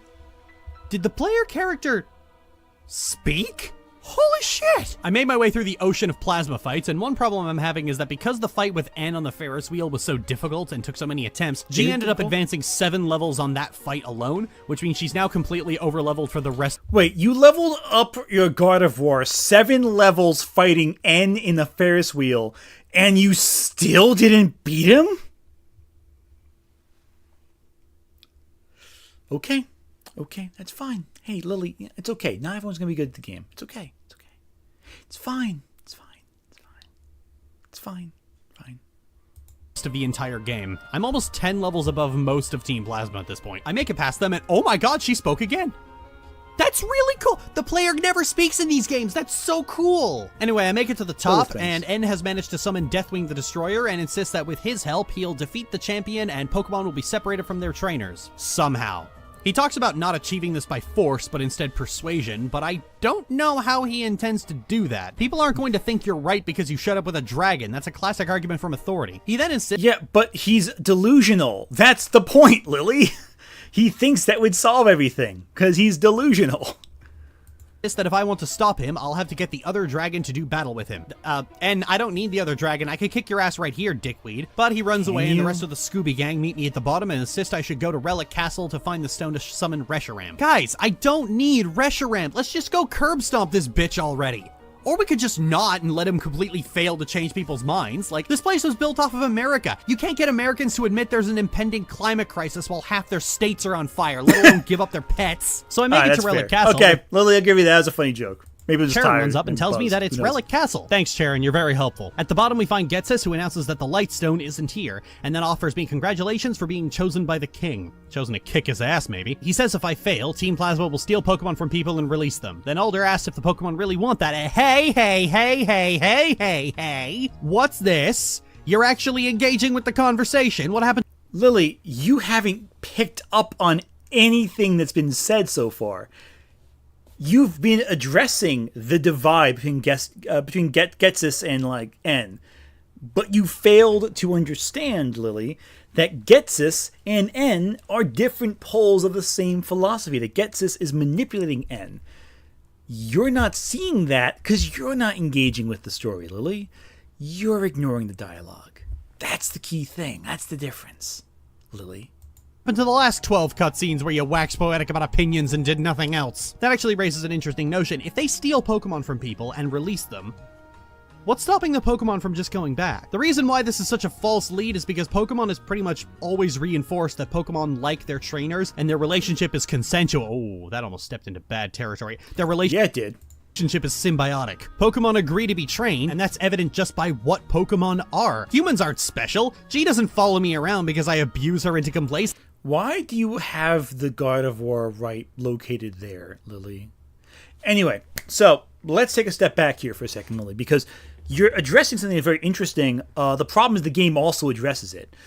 You're saying that Pokemon, why don't they just go right back? Yeah, of course. That's the idea. That's the point of That's the point of it.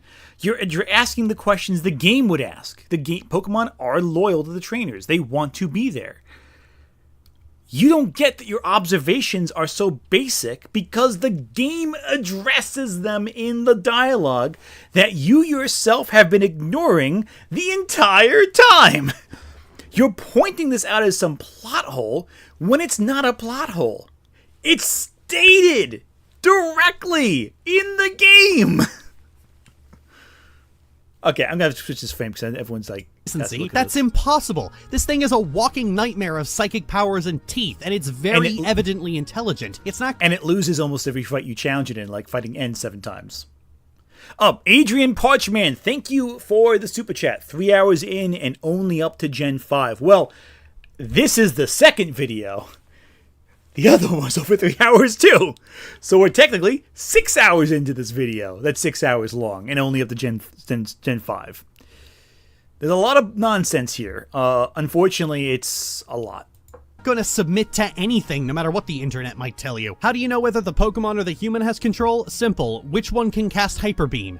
Yeah, that's what I thought. After we get out, we head back to Nakreen City because it turns out Lenora had the light stone the entire time. Well, damn, Lenora, coming through at the last minute. You're great. Just before I take it, love though, how Lenora just shows up with that. It's cool. And again, archaeologist, of course she'd have the stone. It's interesting. And again, creates this lived-in world where the gym leaders kind of exist as people who have roles, who have arcs, who have functions in the narrative in a way that's interesting. I think Gen 2 started this trend with Lance, but who cares about Lance, right? Lance is okay. But like as the games go on, you see the gym leaders take more and more of an active role in the narrative. I think Gen 5 is the best example of this. Alder warns me that by taking up the Lightstone, I'm committing to stopping N if he fails and asks if I'm ready for that. Well, shit, when you put it that way, I only became a Pokemon trainer 17 hours ago. Maybe not. So you're just going to allow N to fulfill his plans for a new world? Dude, you asked me if I was ready for this. Don't ask me to second guess myself and yell at me for doing it. That's just mean. Succumbing to peer pressure, I accept the Lightstone, and now I have to go to Opelousas City to ask the gym leader for help. Before I make it onto the two-blind bridge, I get accosted by Bianca, who demands a battle, and then talks about ideals as if I supposedly have any. Bianca, I'm a mute child. I have no ideals. Stepping onto the bridge, I see Getsus in the I can't distance. believe there's 10 minutes left of this section. I will stop after Gen 5, by the way. This has been going on for 3 hours. I'm not, who do you think I am, Mauler? No. And then the Shadow Triad escorts me 5 steps north again. Why are you like this? Getsus then gives up the ghost that his entire philosophy is a lie to seize control of Unova. Oh no! I'm shocked. Completely and utterly bamboozled. You are shocked, Lily. You never indicated you figured out what the plot was. You've been saying, I don't get why Team Plasma's giving up so much. It's because you didn't get it the whole time. Anyway. Utterly fucking blindsided. What a twist, Mr. Shyamalan. I definitely thought Pokemon was seriously going to unpack its own ethics. Totally did not expect a reassuring excuse coming. By my hubris, I have been fooled. It is unpacking its ethics, Lily. You've been ignoring the ethic discussions. Anyway.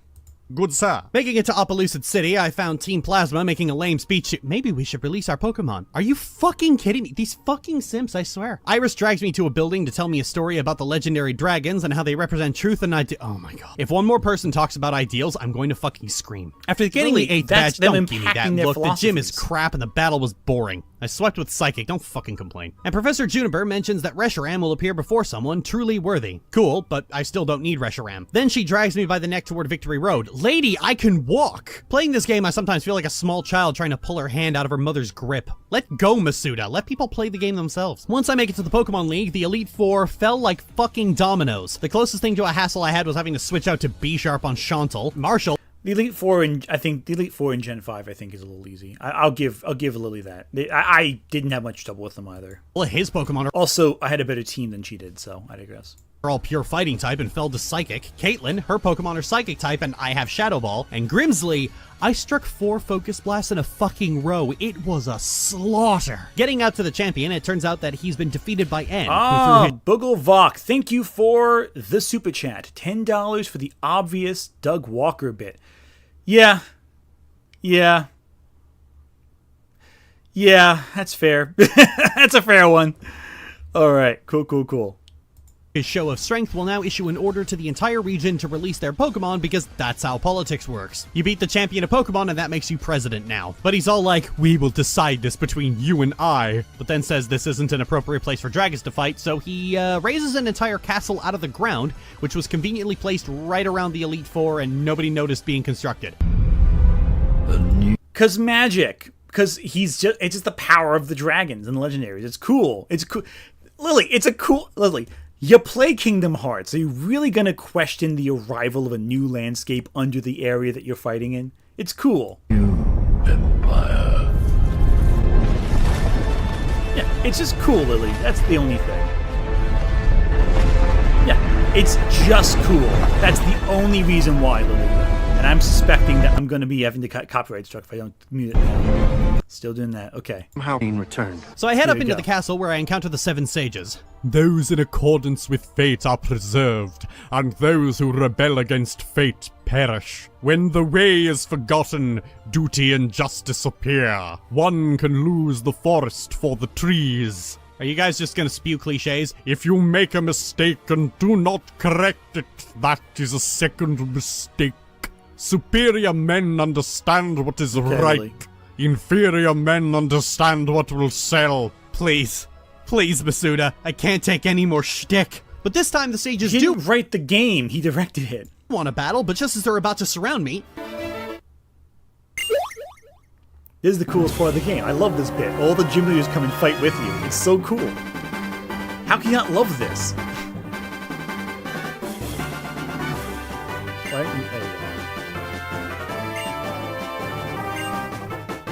Yeah, it's just so cool. I love this segment. Clicks in with all the gym leaders. Okay, no hyperbole, no irony, no sarcasm. As awful as this game's writing has been, this bit's fucking cool. Seeing Clay, Lenora, Iris, and the other gym leaders I care significantly less about show up is fucking cool. Plus, it means instead of spamming Psychic, I get to run through a creepy castle. I reach En's throne and he yammers on about ideals and truth and then summons Zekrom to help him. But then This the is Lightstone pops some out of my hype- bag and summons Reshiram in fighting. response. And then I'm forced to catch it, which is what the Master Ball was for, I assume. Unless this Pokemon had a really high catch rate and I wasted it. But if I Yeah, did, you did. I don't care. We're at the end of the game anyway. Then Reshiram gets put into the PC and the game asks if I want to add Reshiram to my party. No, I won't need that. fuck your prophecy, fuck your themes, you already know what the fuck it is. En throws a little baby bitch tantrum about how he wasn't strong enough to enact segregation, and But he's... Wait, what are you talking about, Lily? It's not segregation, it's... Anyway. But no, and again, it's not a tantrum. It's more of an existential, like, depression. But he's never shown to be angry. Come on. And he's never... And no. By the way, Lily's not going to address En's room. She's not going to address any of the background outside of the core game. She's not going to express any of the end game content. She just wants to express until the... She wants to focus on the game until the plot ends. And no, she's not going to cover Black and White 2 either. then Getsus comes in and just fucking roasts him for being weak and stupid. And Getsus is scum, but goddamn, En, you fucking deserve this. You... Okay. Lily... You're siding with a child abuser. You make it so hard not to discuss the allegations. Everything you're saying leads to that conclusion. You're defending the actual child abusing monster who manipulated En into this black and white perspective, controlling him in order to dominate the world. How does... He doesn't roast him, he's abusing him. He is demolishing him and controlling him and breaking him emotionally. He's not some asshole grifter, Lily. He's an abused kid who's been manipulated by a charismatic cult leader. This is some fucked up victim blaming. I'll tell you that right now, Lily. This is screwed up. You are not beating those allegations with this kind of commentary. Seriously. Fuck this guy. Fuck this guy. Getsus fully gives up the ghost for the 17th time in the game that he just wants to rule as dictator and then challenges me to a fight. A fight he fucking loses. Getsus gets carried out swearing that he would have gotten away with it if it weren't for that meddling kid and her angry celery, and then En wants to have a final conversation where he doesn't really change much of anything at all. He says, maybe different opinions are good. Good job, En. Not sure we needed an entire game for you to figure that out. But, like, he's an abused child, manipulated by a cult leader. Anyway. How do you keep doing this, Lily? Out, but sure. You've managed to meet the intellectual standards of a 6-year-old. And then he flies off on Zekrom, and that's the end of the game. Holy shit. No hyperbole. No sarcasm. That was the worst piece of shit I've ever fucking played. This game is so fucking boring. It's your typical Pokemon game, but laden with interruptions from annoying fucking characters who only exist to harass you with the most mind-numbing fucking take in the goddamn world. Every line in this game is just about how great it is to have opinions, not about the... Lily, did you actually read the dialogue? Did you actually engage with the story? Did you actually understand what they were saying? Because the game is not super complicated. You are correct. It is not the most developed plot. We're not talking about, Les Miserables. We're just talking about Pokemon. It's a very simple game. However, The fact that you are failing to understand that N is an abused child manipulated by a charismatic leader for power, indicating how systems of control can exist to manipulate idealism in order to further selfish ends. The fact you can't figure it out is already concerning, because it's pretty straightforward for a game made for children who can understand it. But, like, how do you fail to understand anything about this game? Oh my goodness. The opinions we have, but how great it is to just fucking have them. That is the most... Oh, Tinkat,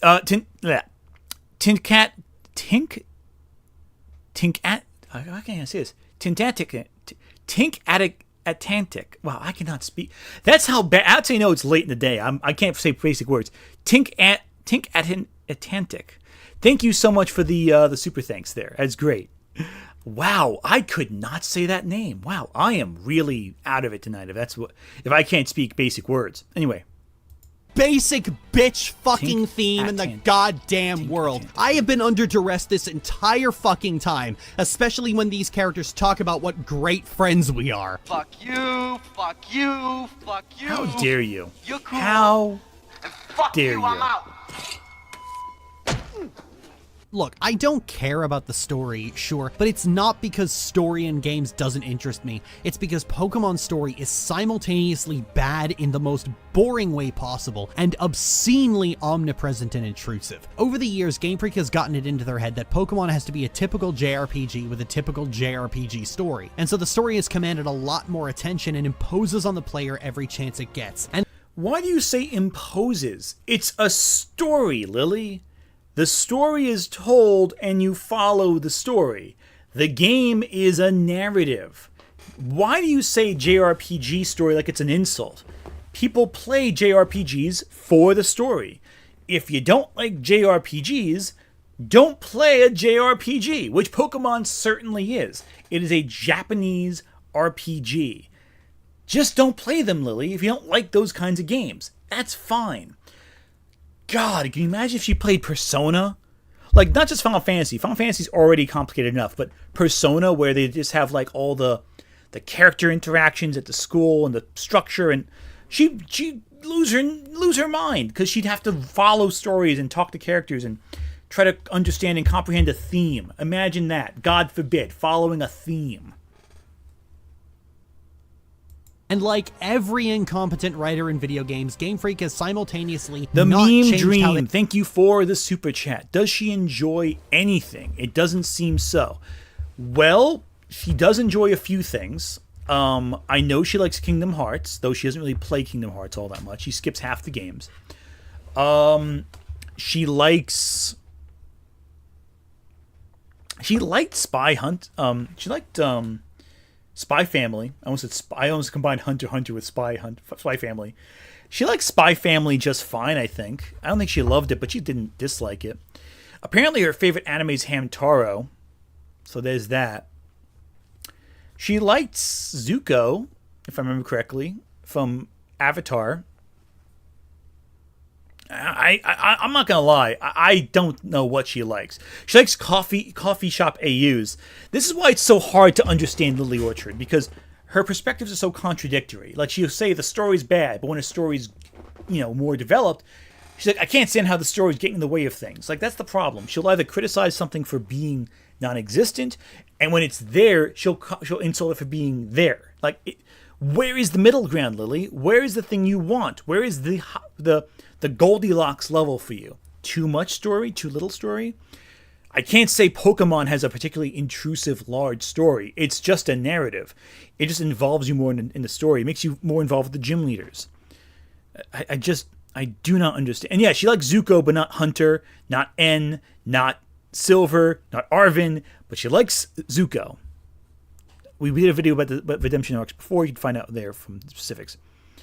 Yeah, even when she likes something, she still comes across as wildly off base. Yeah, that's also true. She doesn't seem to like it for the reasons that make sense, and it's always really weird. And her Pokemon videos in particular have so far taught me that her own opinions, her own standards for narrative are so self-contradictory that she can't even comprehend what she likes about it. Because whenever she'll say something's bad about one game, the next game will correct that, and she'll hate it for that too. They write stories, nor have they dared bruise their ego by offering proper cutscene skip. Black and White are often praised for having the best story in a Pokemon game, and having listened to so many people say this, I genuinely did wonder if I'd missed something about it all those years ago. You Even did. people who You missed a lot, actually, Lily.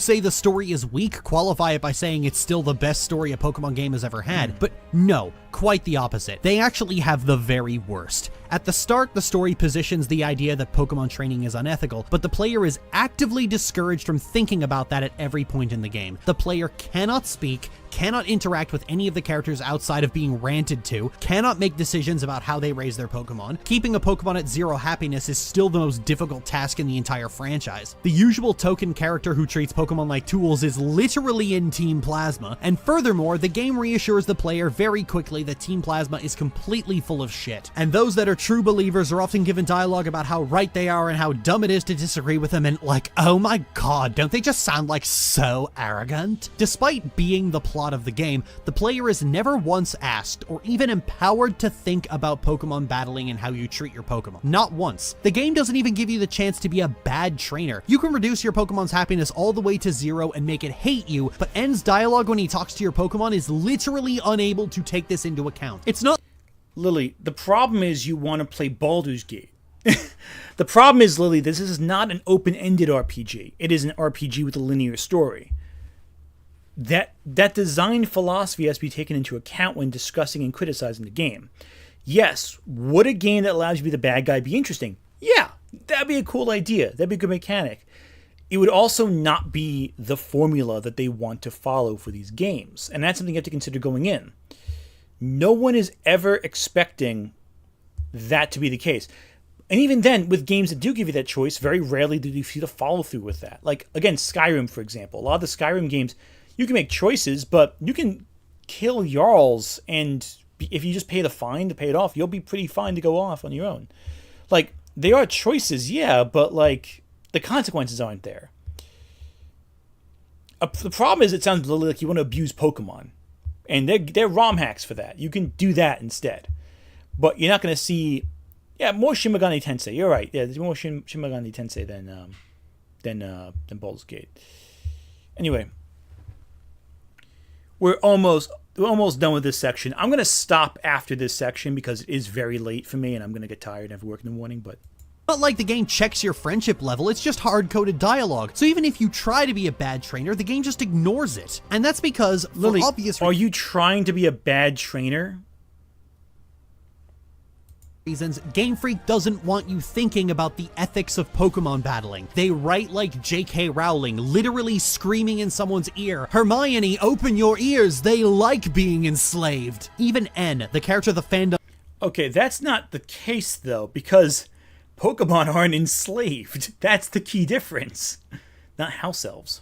Falls over to praise, largely only talks about beliefs in the most vague, esoteric way possible. How he needs to confirm his beliefs, make people agree with him, yada yada yada. Yeah, because he's an abused child who's been sheltered all of his life. His opinion is simplistic and black and white because he's been programmed to be black and white.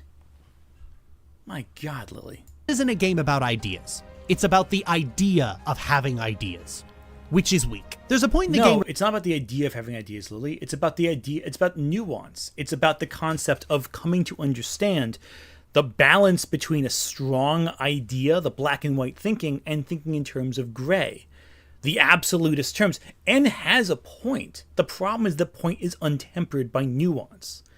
That is the point of the game, Lily. Somehow an idea, a theory, a perspective so basic, a 7-year-old can grasp it, has escaped your perspective. Where the main characters encounter Team Plasma, and in response to their rhetoric state that everyone has their own opinion, and it's wrong to try and force others to conform to your opinion. Sorry, did I say a point? I meant every time Team Plasma shows their fucking face. It's about the only point the game has. It doesn't even ask you to consider Pokemon abuse, like, not once, despite having... Why would you consider abusing Pokemon, Lily? What are you saying? Are you saying you want to abuse Pokemon? Lily, you're not beating those allegations. Saucy Mongoose, thank you for the super chat. Your first super chat in the live stream. Let's go. She's so inconsistent and it's frustrating. Yeah, 100%. 100%. An entire mechanic. Super Dan again, thank you for the super chat. Iris even says in Opal Lucid, if Pokemon wanted to leave people, they would, which shoots plasma in Lily's premise in the foot. Yeah, exactly. That's the core mechanics. And this isn't basic stuff.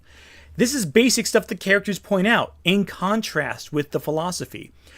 Everything you're showing is the characters engaging with that philosophy, trying at first to diffuse situations, saying everyone has an opinion, before directly confronting it when things get too far.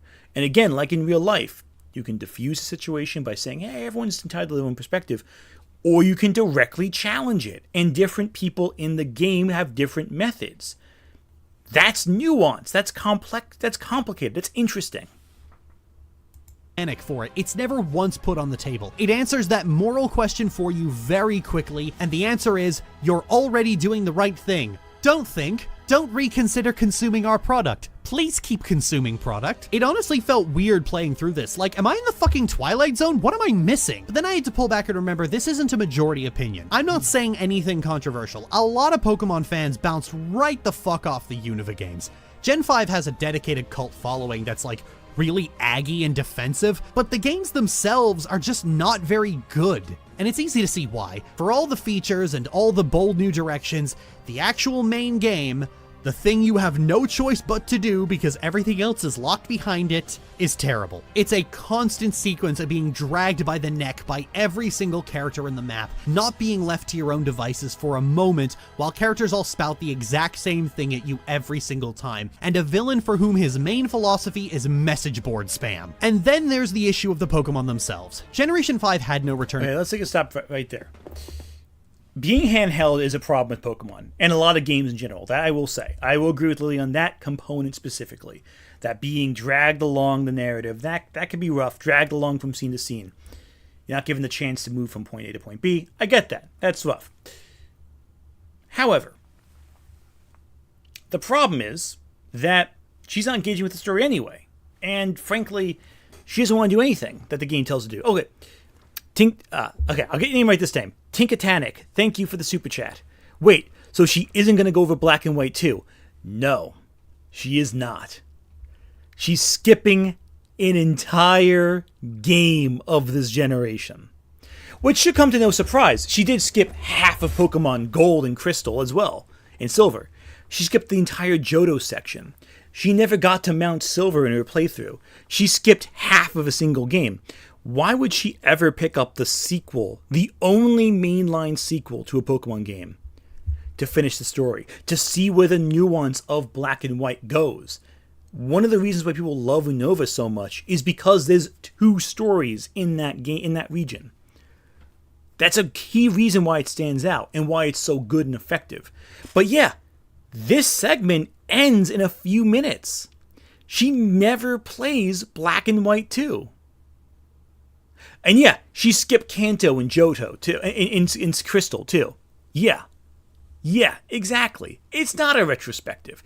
It's Lily's perspective on a retrospective.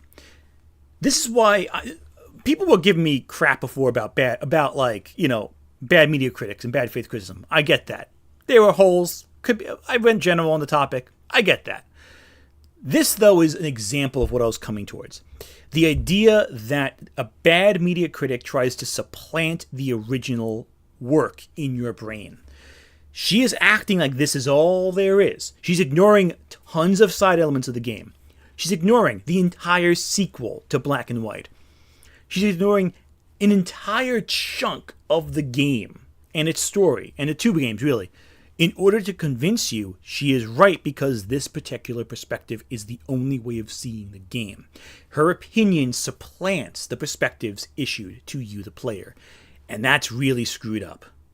That's really screwed up, I think. And she calls it a complete retrospective. Pokemon, and it was all new Pokemon, which is a bold decision, but it's also a big reason a lot of people bounced right off. A lot of people want to play with their favorites. This isn't a problem I have, honestly. I don't need a full team of my favorites, just the one will do. But this refusal to accept Lily, let's new be honest, you Pokemon do that isn't all a the time. problem that any other generation has had. People find new favorites in the new generations all the time. Every gen births new fan favorites. So why did Gen 5 suffer? Well, because in the other gens, you get to experiment at your own desire. Generation 5 forces you to only use new Pokemon, and it's not immediately apparent. Lily, that's not a bad thing. You can be outside your comfort zone a little bit and play something different. The old games are still there. They're not going anywhere. You can still do ROM hacks and all that. You just want to play the same game every single time. It's weird. Where the fun ones are. You don't have any choice but to play the game there. And you just want to play with your frickin' like favorite Pokemon. Which, me saying that about you is really weird because you want to when I say play, you do, there's other connotations there, Lily. The point of the matter is, though, that you hacked the game to force the game to work around your interests. Most people playing Black and White don't want to hack it. They just want to play the game as it's made. It's ridiculous. Their way. And nobody likes that attitude from any developer. The problem with Pokemon, like just as a whole, like as we continue on, has always come down to the senior devs at Game Freak, the game directors. The entire Pokemon series since Ruby and Sapphire has been directed by two guys who are so... This is another thing Lily does all the time. She criticizes a specific person on the top to blame all the problems of the game on, or the product on. Rebecca Sugar, she does this, yeah. She does this all the time with Rebecca Sugar as well. And blaming the directors of games for the whole game's mechanics is ridiculous. Because games are products of a corporation, of a company, a collective effort. Unless it's like Stardew Valley, which is made by one guy. Not even one guy anymore, I don't think, right? Is it somebody do the... Anyway, so, not Homestuck, the Earthbound. Drink with Goat Mom. What's the freaking name? It's gonna drive me crazy. It's one of those famous games. Oh, Titantic, thank you for the super chat. She hated Arvin. Why? A lot of reasons. She's just, I can't even explain it. I forget the exact reasons why, but if you dig through her videos, you'll find out. I couldn't articulate the reasons. It's ridiculous. Toby Fox, yeah, what Toby Fox? Crud. Undertale. There we go. Undertale. That was it. Thanks, chat. I appreciate it. Yeah, so I was drawing a blank on Undertale's name. Again, late at night, couple drinks, pretty strong Manhattan. Yeah. So there you go. Deltarune had a team, though. Yeah, it's fair. And again, I got like 100 people saying Undertale now. Chat's a little delayed. I'm very sorry. Okay, so yeah, Undertale. Unless it's a game like that, where it's like a singular creator who's accountable for every component of the game, you're going to have a team of developers. You're going to have a corporation. You're going to have a company marketing demands. The CEO coming down and saying, we want this in the game. We need it at this date. A game director is not the sole arbiter of the narrative. It's not a novelist. It's a director. He has to direct the individual people working on the game to do the job. And if the game's being crunched, like a lot of Game Freak games do get crunched, you can't even blame the director on that. You have to blame the demands of the company. The company's person. Again, it's all a matter of a lot of different components of this game and why these components add up to something that's messy. I'm not saying that Pokemon is a perfect game. Oh, Lisa, too. I forgot about Lisa. That's a good point, Chad. Thank you. Lisa and Painful, exactly. Lisa the Painful is a weird game. But no, these are all components that add up to the collective whole. And the fact that Lily does not understand that the game director is not the sole arbiter of quality for a game is telling that she doesn't understand how games function as a system. It's really depressing and sad. Yeah, it's depressing. She doesn't understand how this works. It's not a sole perspective. It's a collective of people. Don't blame one guy for a complicated problem. It's not that simple. So clearly stuck in their ways and refuse to budge on anything. Masuda's answer for why the Battle Frontier, a niche but beloved feature, wasn't included in ORAS was kids are stupid and never put down their phone. Why wasn't the Battle Frontier in the remakes? This question is connected with my previous answer. We didn't put the Battle Frontier in ORAS for this very reason. Interviewer's note, in short, he means They include this feature because only a small part of the players would have fully appreciated and made use of this feature. Nowadays, players get bored and frustrated more easily, and they aren't interested in things that are so demanding / challenging. So, he's designing the game. So, that's not stuck in his ways. That's the opposite, Lily. You're saying that he's stuck in their ways, but the reality is he's adjusting based on market demands. Super Dan Man, thank you for the chat. Omori made Arvin based on him losing his... Okay, that makes sense too. Yeah, that's probably Lily's reason. That makes sense. Omori made Arvin based on him losing his parents. Yeah, okay. That's why Lily doesn't like it. Okay. All right, that makes sense. Sorry, my brain's at this point in the night, my brain's a little tired, so I'm sorry I'm not reacting like with the same enthusiasm I would at the start of the night. For whatever reason, I've had a long day. I filmed the whole video that I'm going to do next week. So anyway, so let's keep going. Let's wrap this up. Phones. Masuda clearly has a bug up his ass about a lot of things, and that's evident in the breakdown in this very game, Lily, where he has every character have a bug in loudly your- and aggressively shout down any and all criticisms of the Pokemon world. This isn't just a rant against PETA and all the dogfighting. Lily, the whole game isn't about ranting. It's saying, hey, everyone's entitled to their opinions. That's the opposite of ranting at them. It's like the complete opposite. Jokes. This is a rant against anyone who wants to change Pokemon into something other than what he wants it to be. People who think Pokemon should conform to their views, at least from his perspective. I said earlier that the insistently simple dialogue is a reflection on the director, not Team Plasma. And it is. This is Masuda saying directly to you, if you think Pokemon should be something other than a typical JRPG, you're stupid, and you're a tyrant, and we hate you, and you're secretly evil, and you're an annoying twat with dyed hair. Okay, Boomer. Okay, we're going to stop after this because I need a nap. Lily, what are you fucking talking about? Lily, how did you miss the point of a game for children this dramatically? It's not them saying you're bad. It's saying that, to see the world with a nuanced perspective, to not look at it so black or white. That's the idea. How are you confused by this? There's no complication here. And why specifically Masuda are you blaming for this? He's not the one who wrote the translated versions of the dialogue. And a lot of nuance can be lost from Japanese to English already. The translation's its own beast. I'm not getting into the localization discussion with this video. That's another night. I'll do localization another night. And I've done localization before as well. A lot can be lost in the complexities of language. So what might be simple now might have been really complex in Japanese. Again, you can't blame Masuda for the translated copy.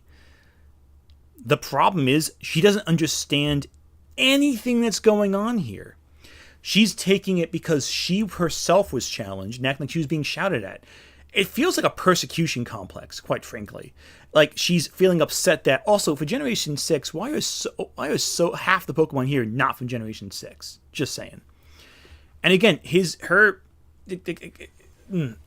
Lily, your perspective on N, his perspective is that the world is a sad place but it needs to be revolutionized.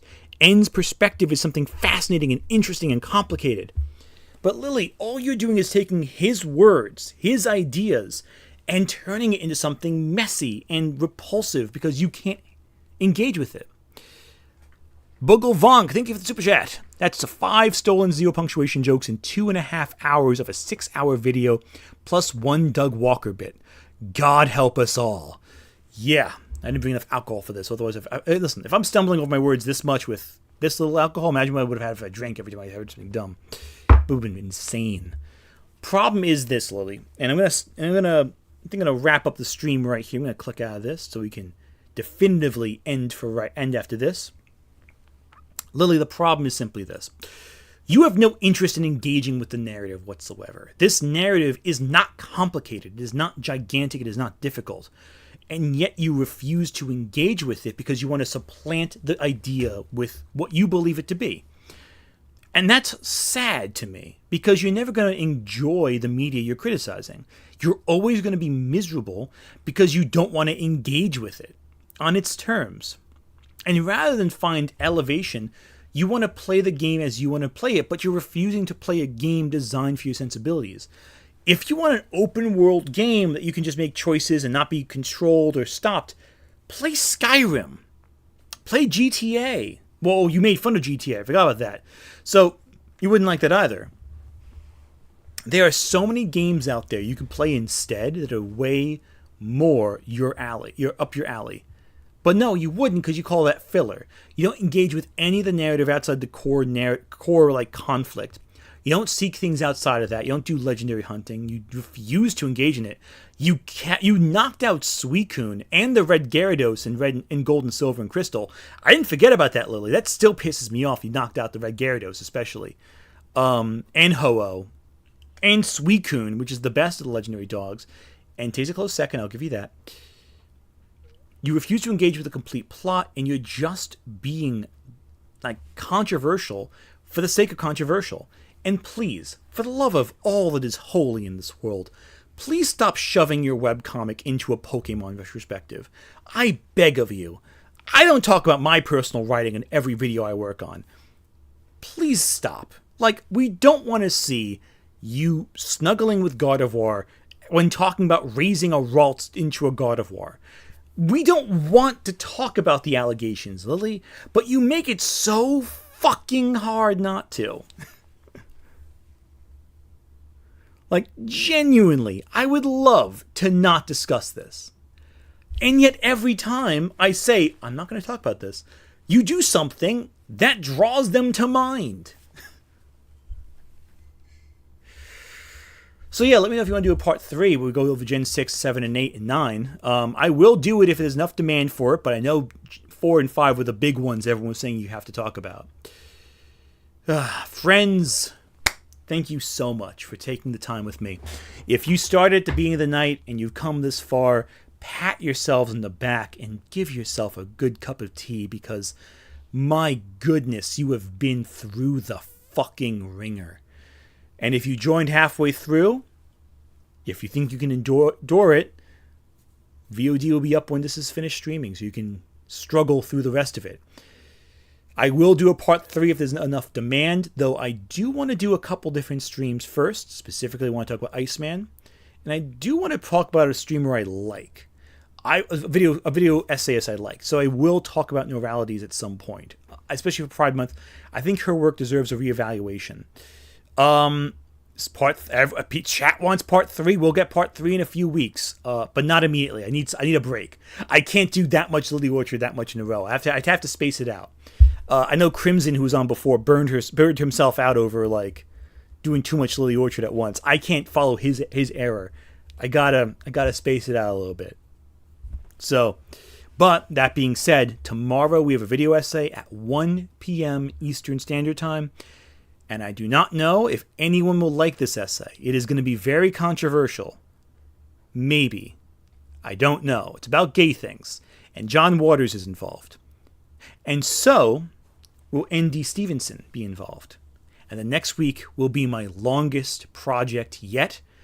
Pray for me that I finish it on time. I'm only giving myself a week to finish everything. So hopefully it is something worthwhile. Thank you so much, everyone. I deeply appreciate you staying with me this long. Have a great rest of the night. Take care, everyone.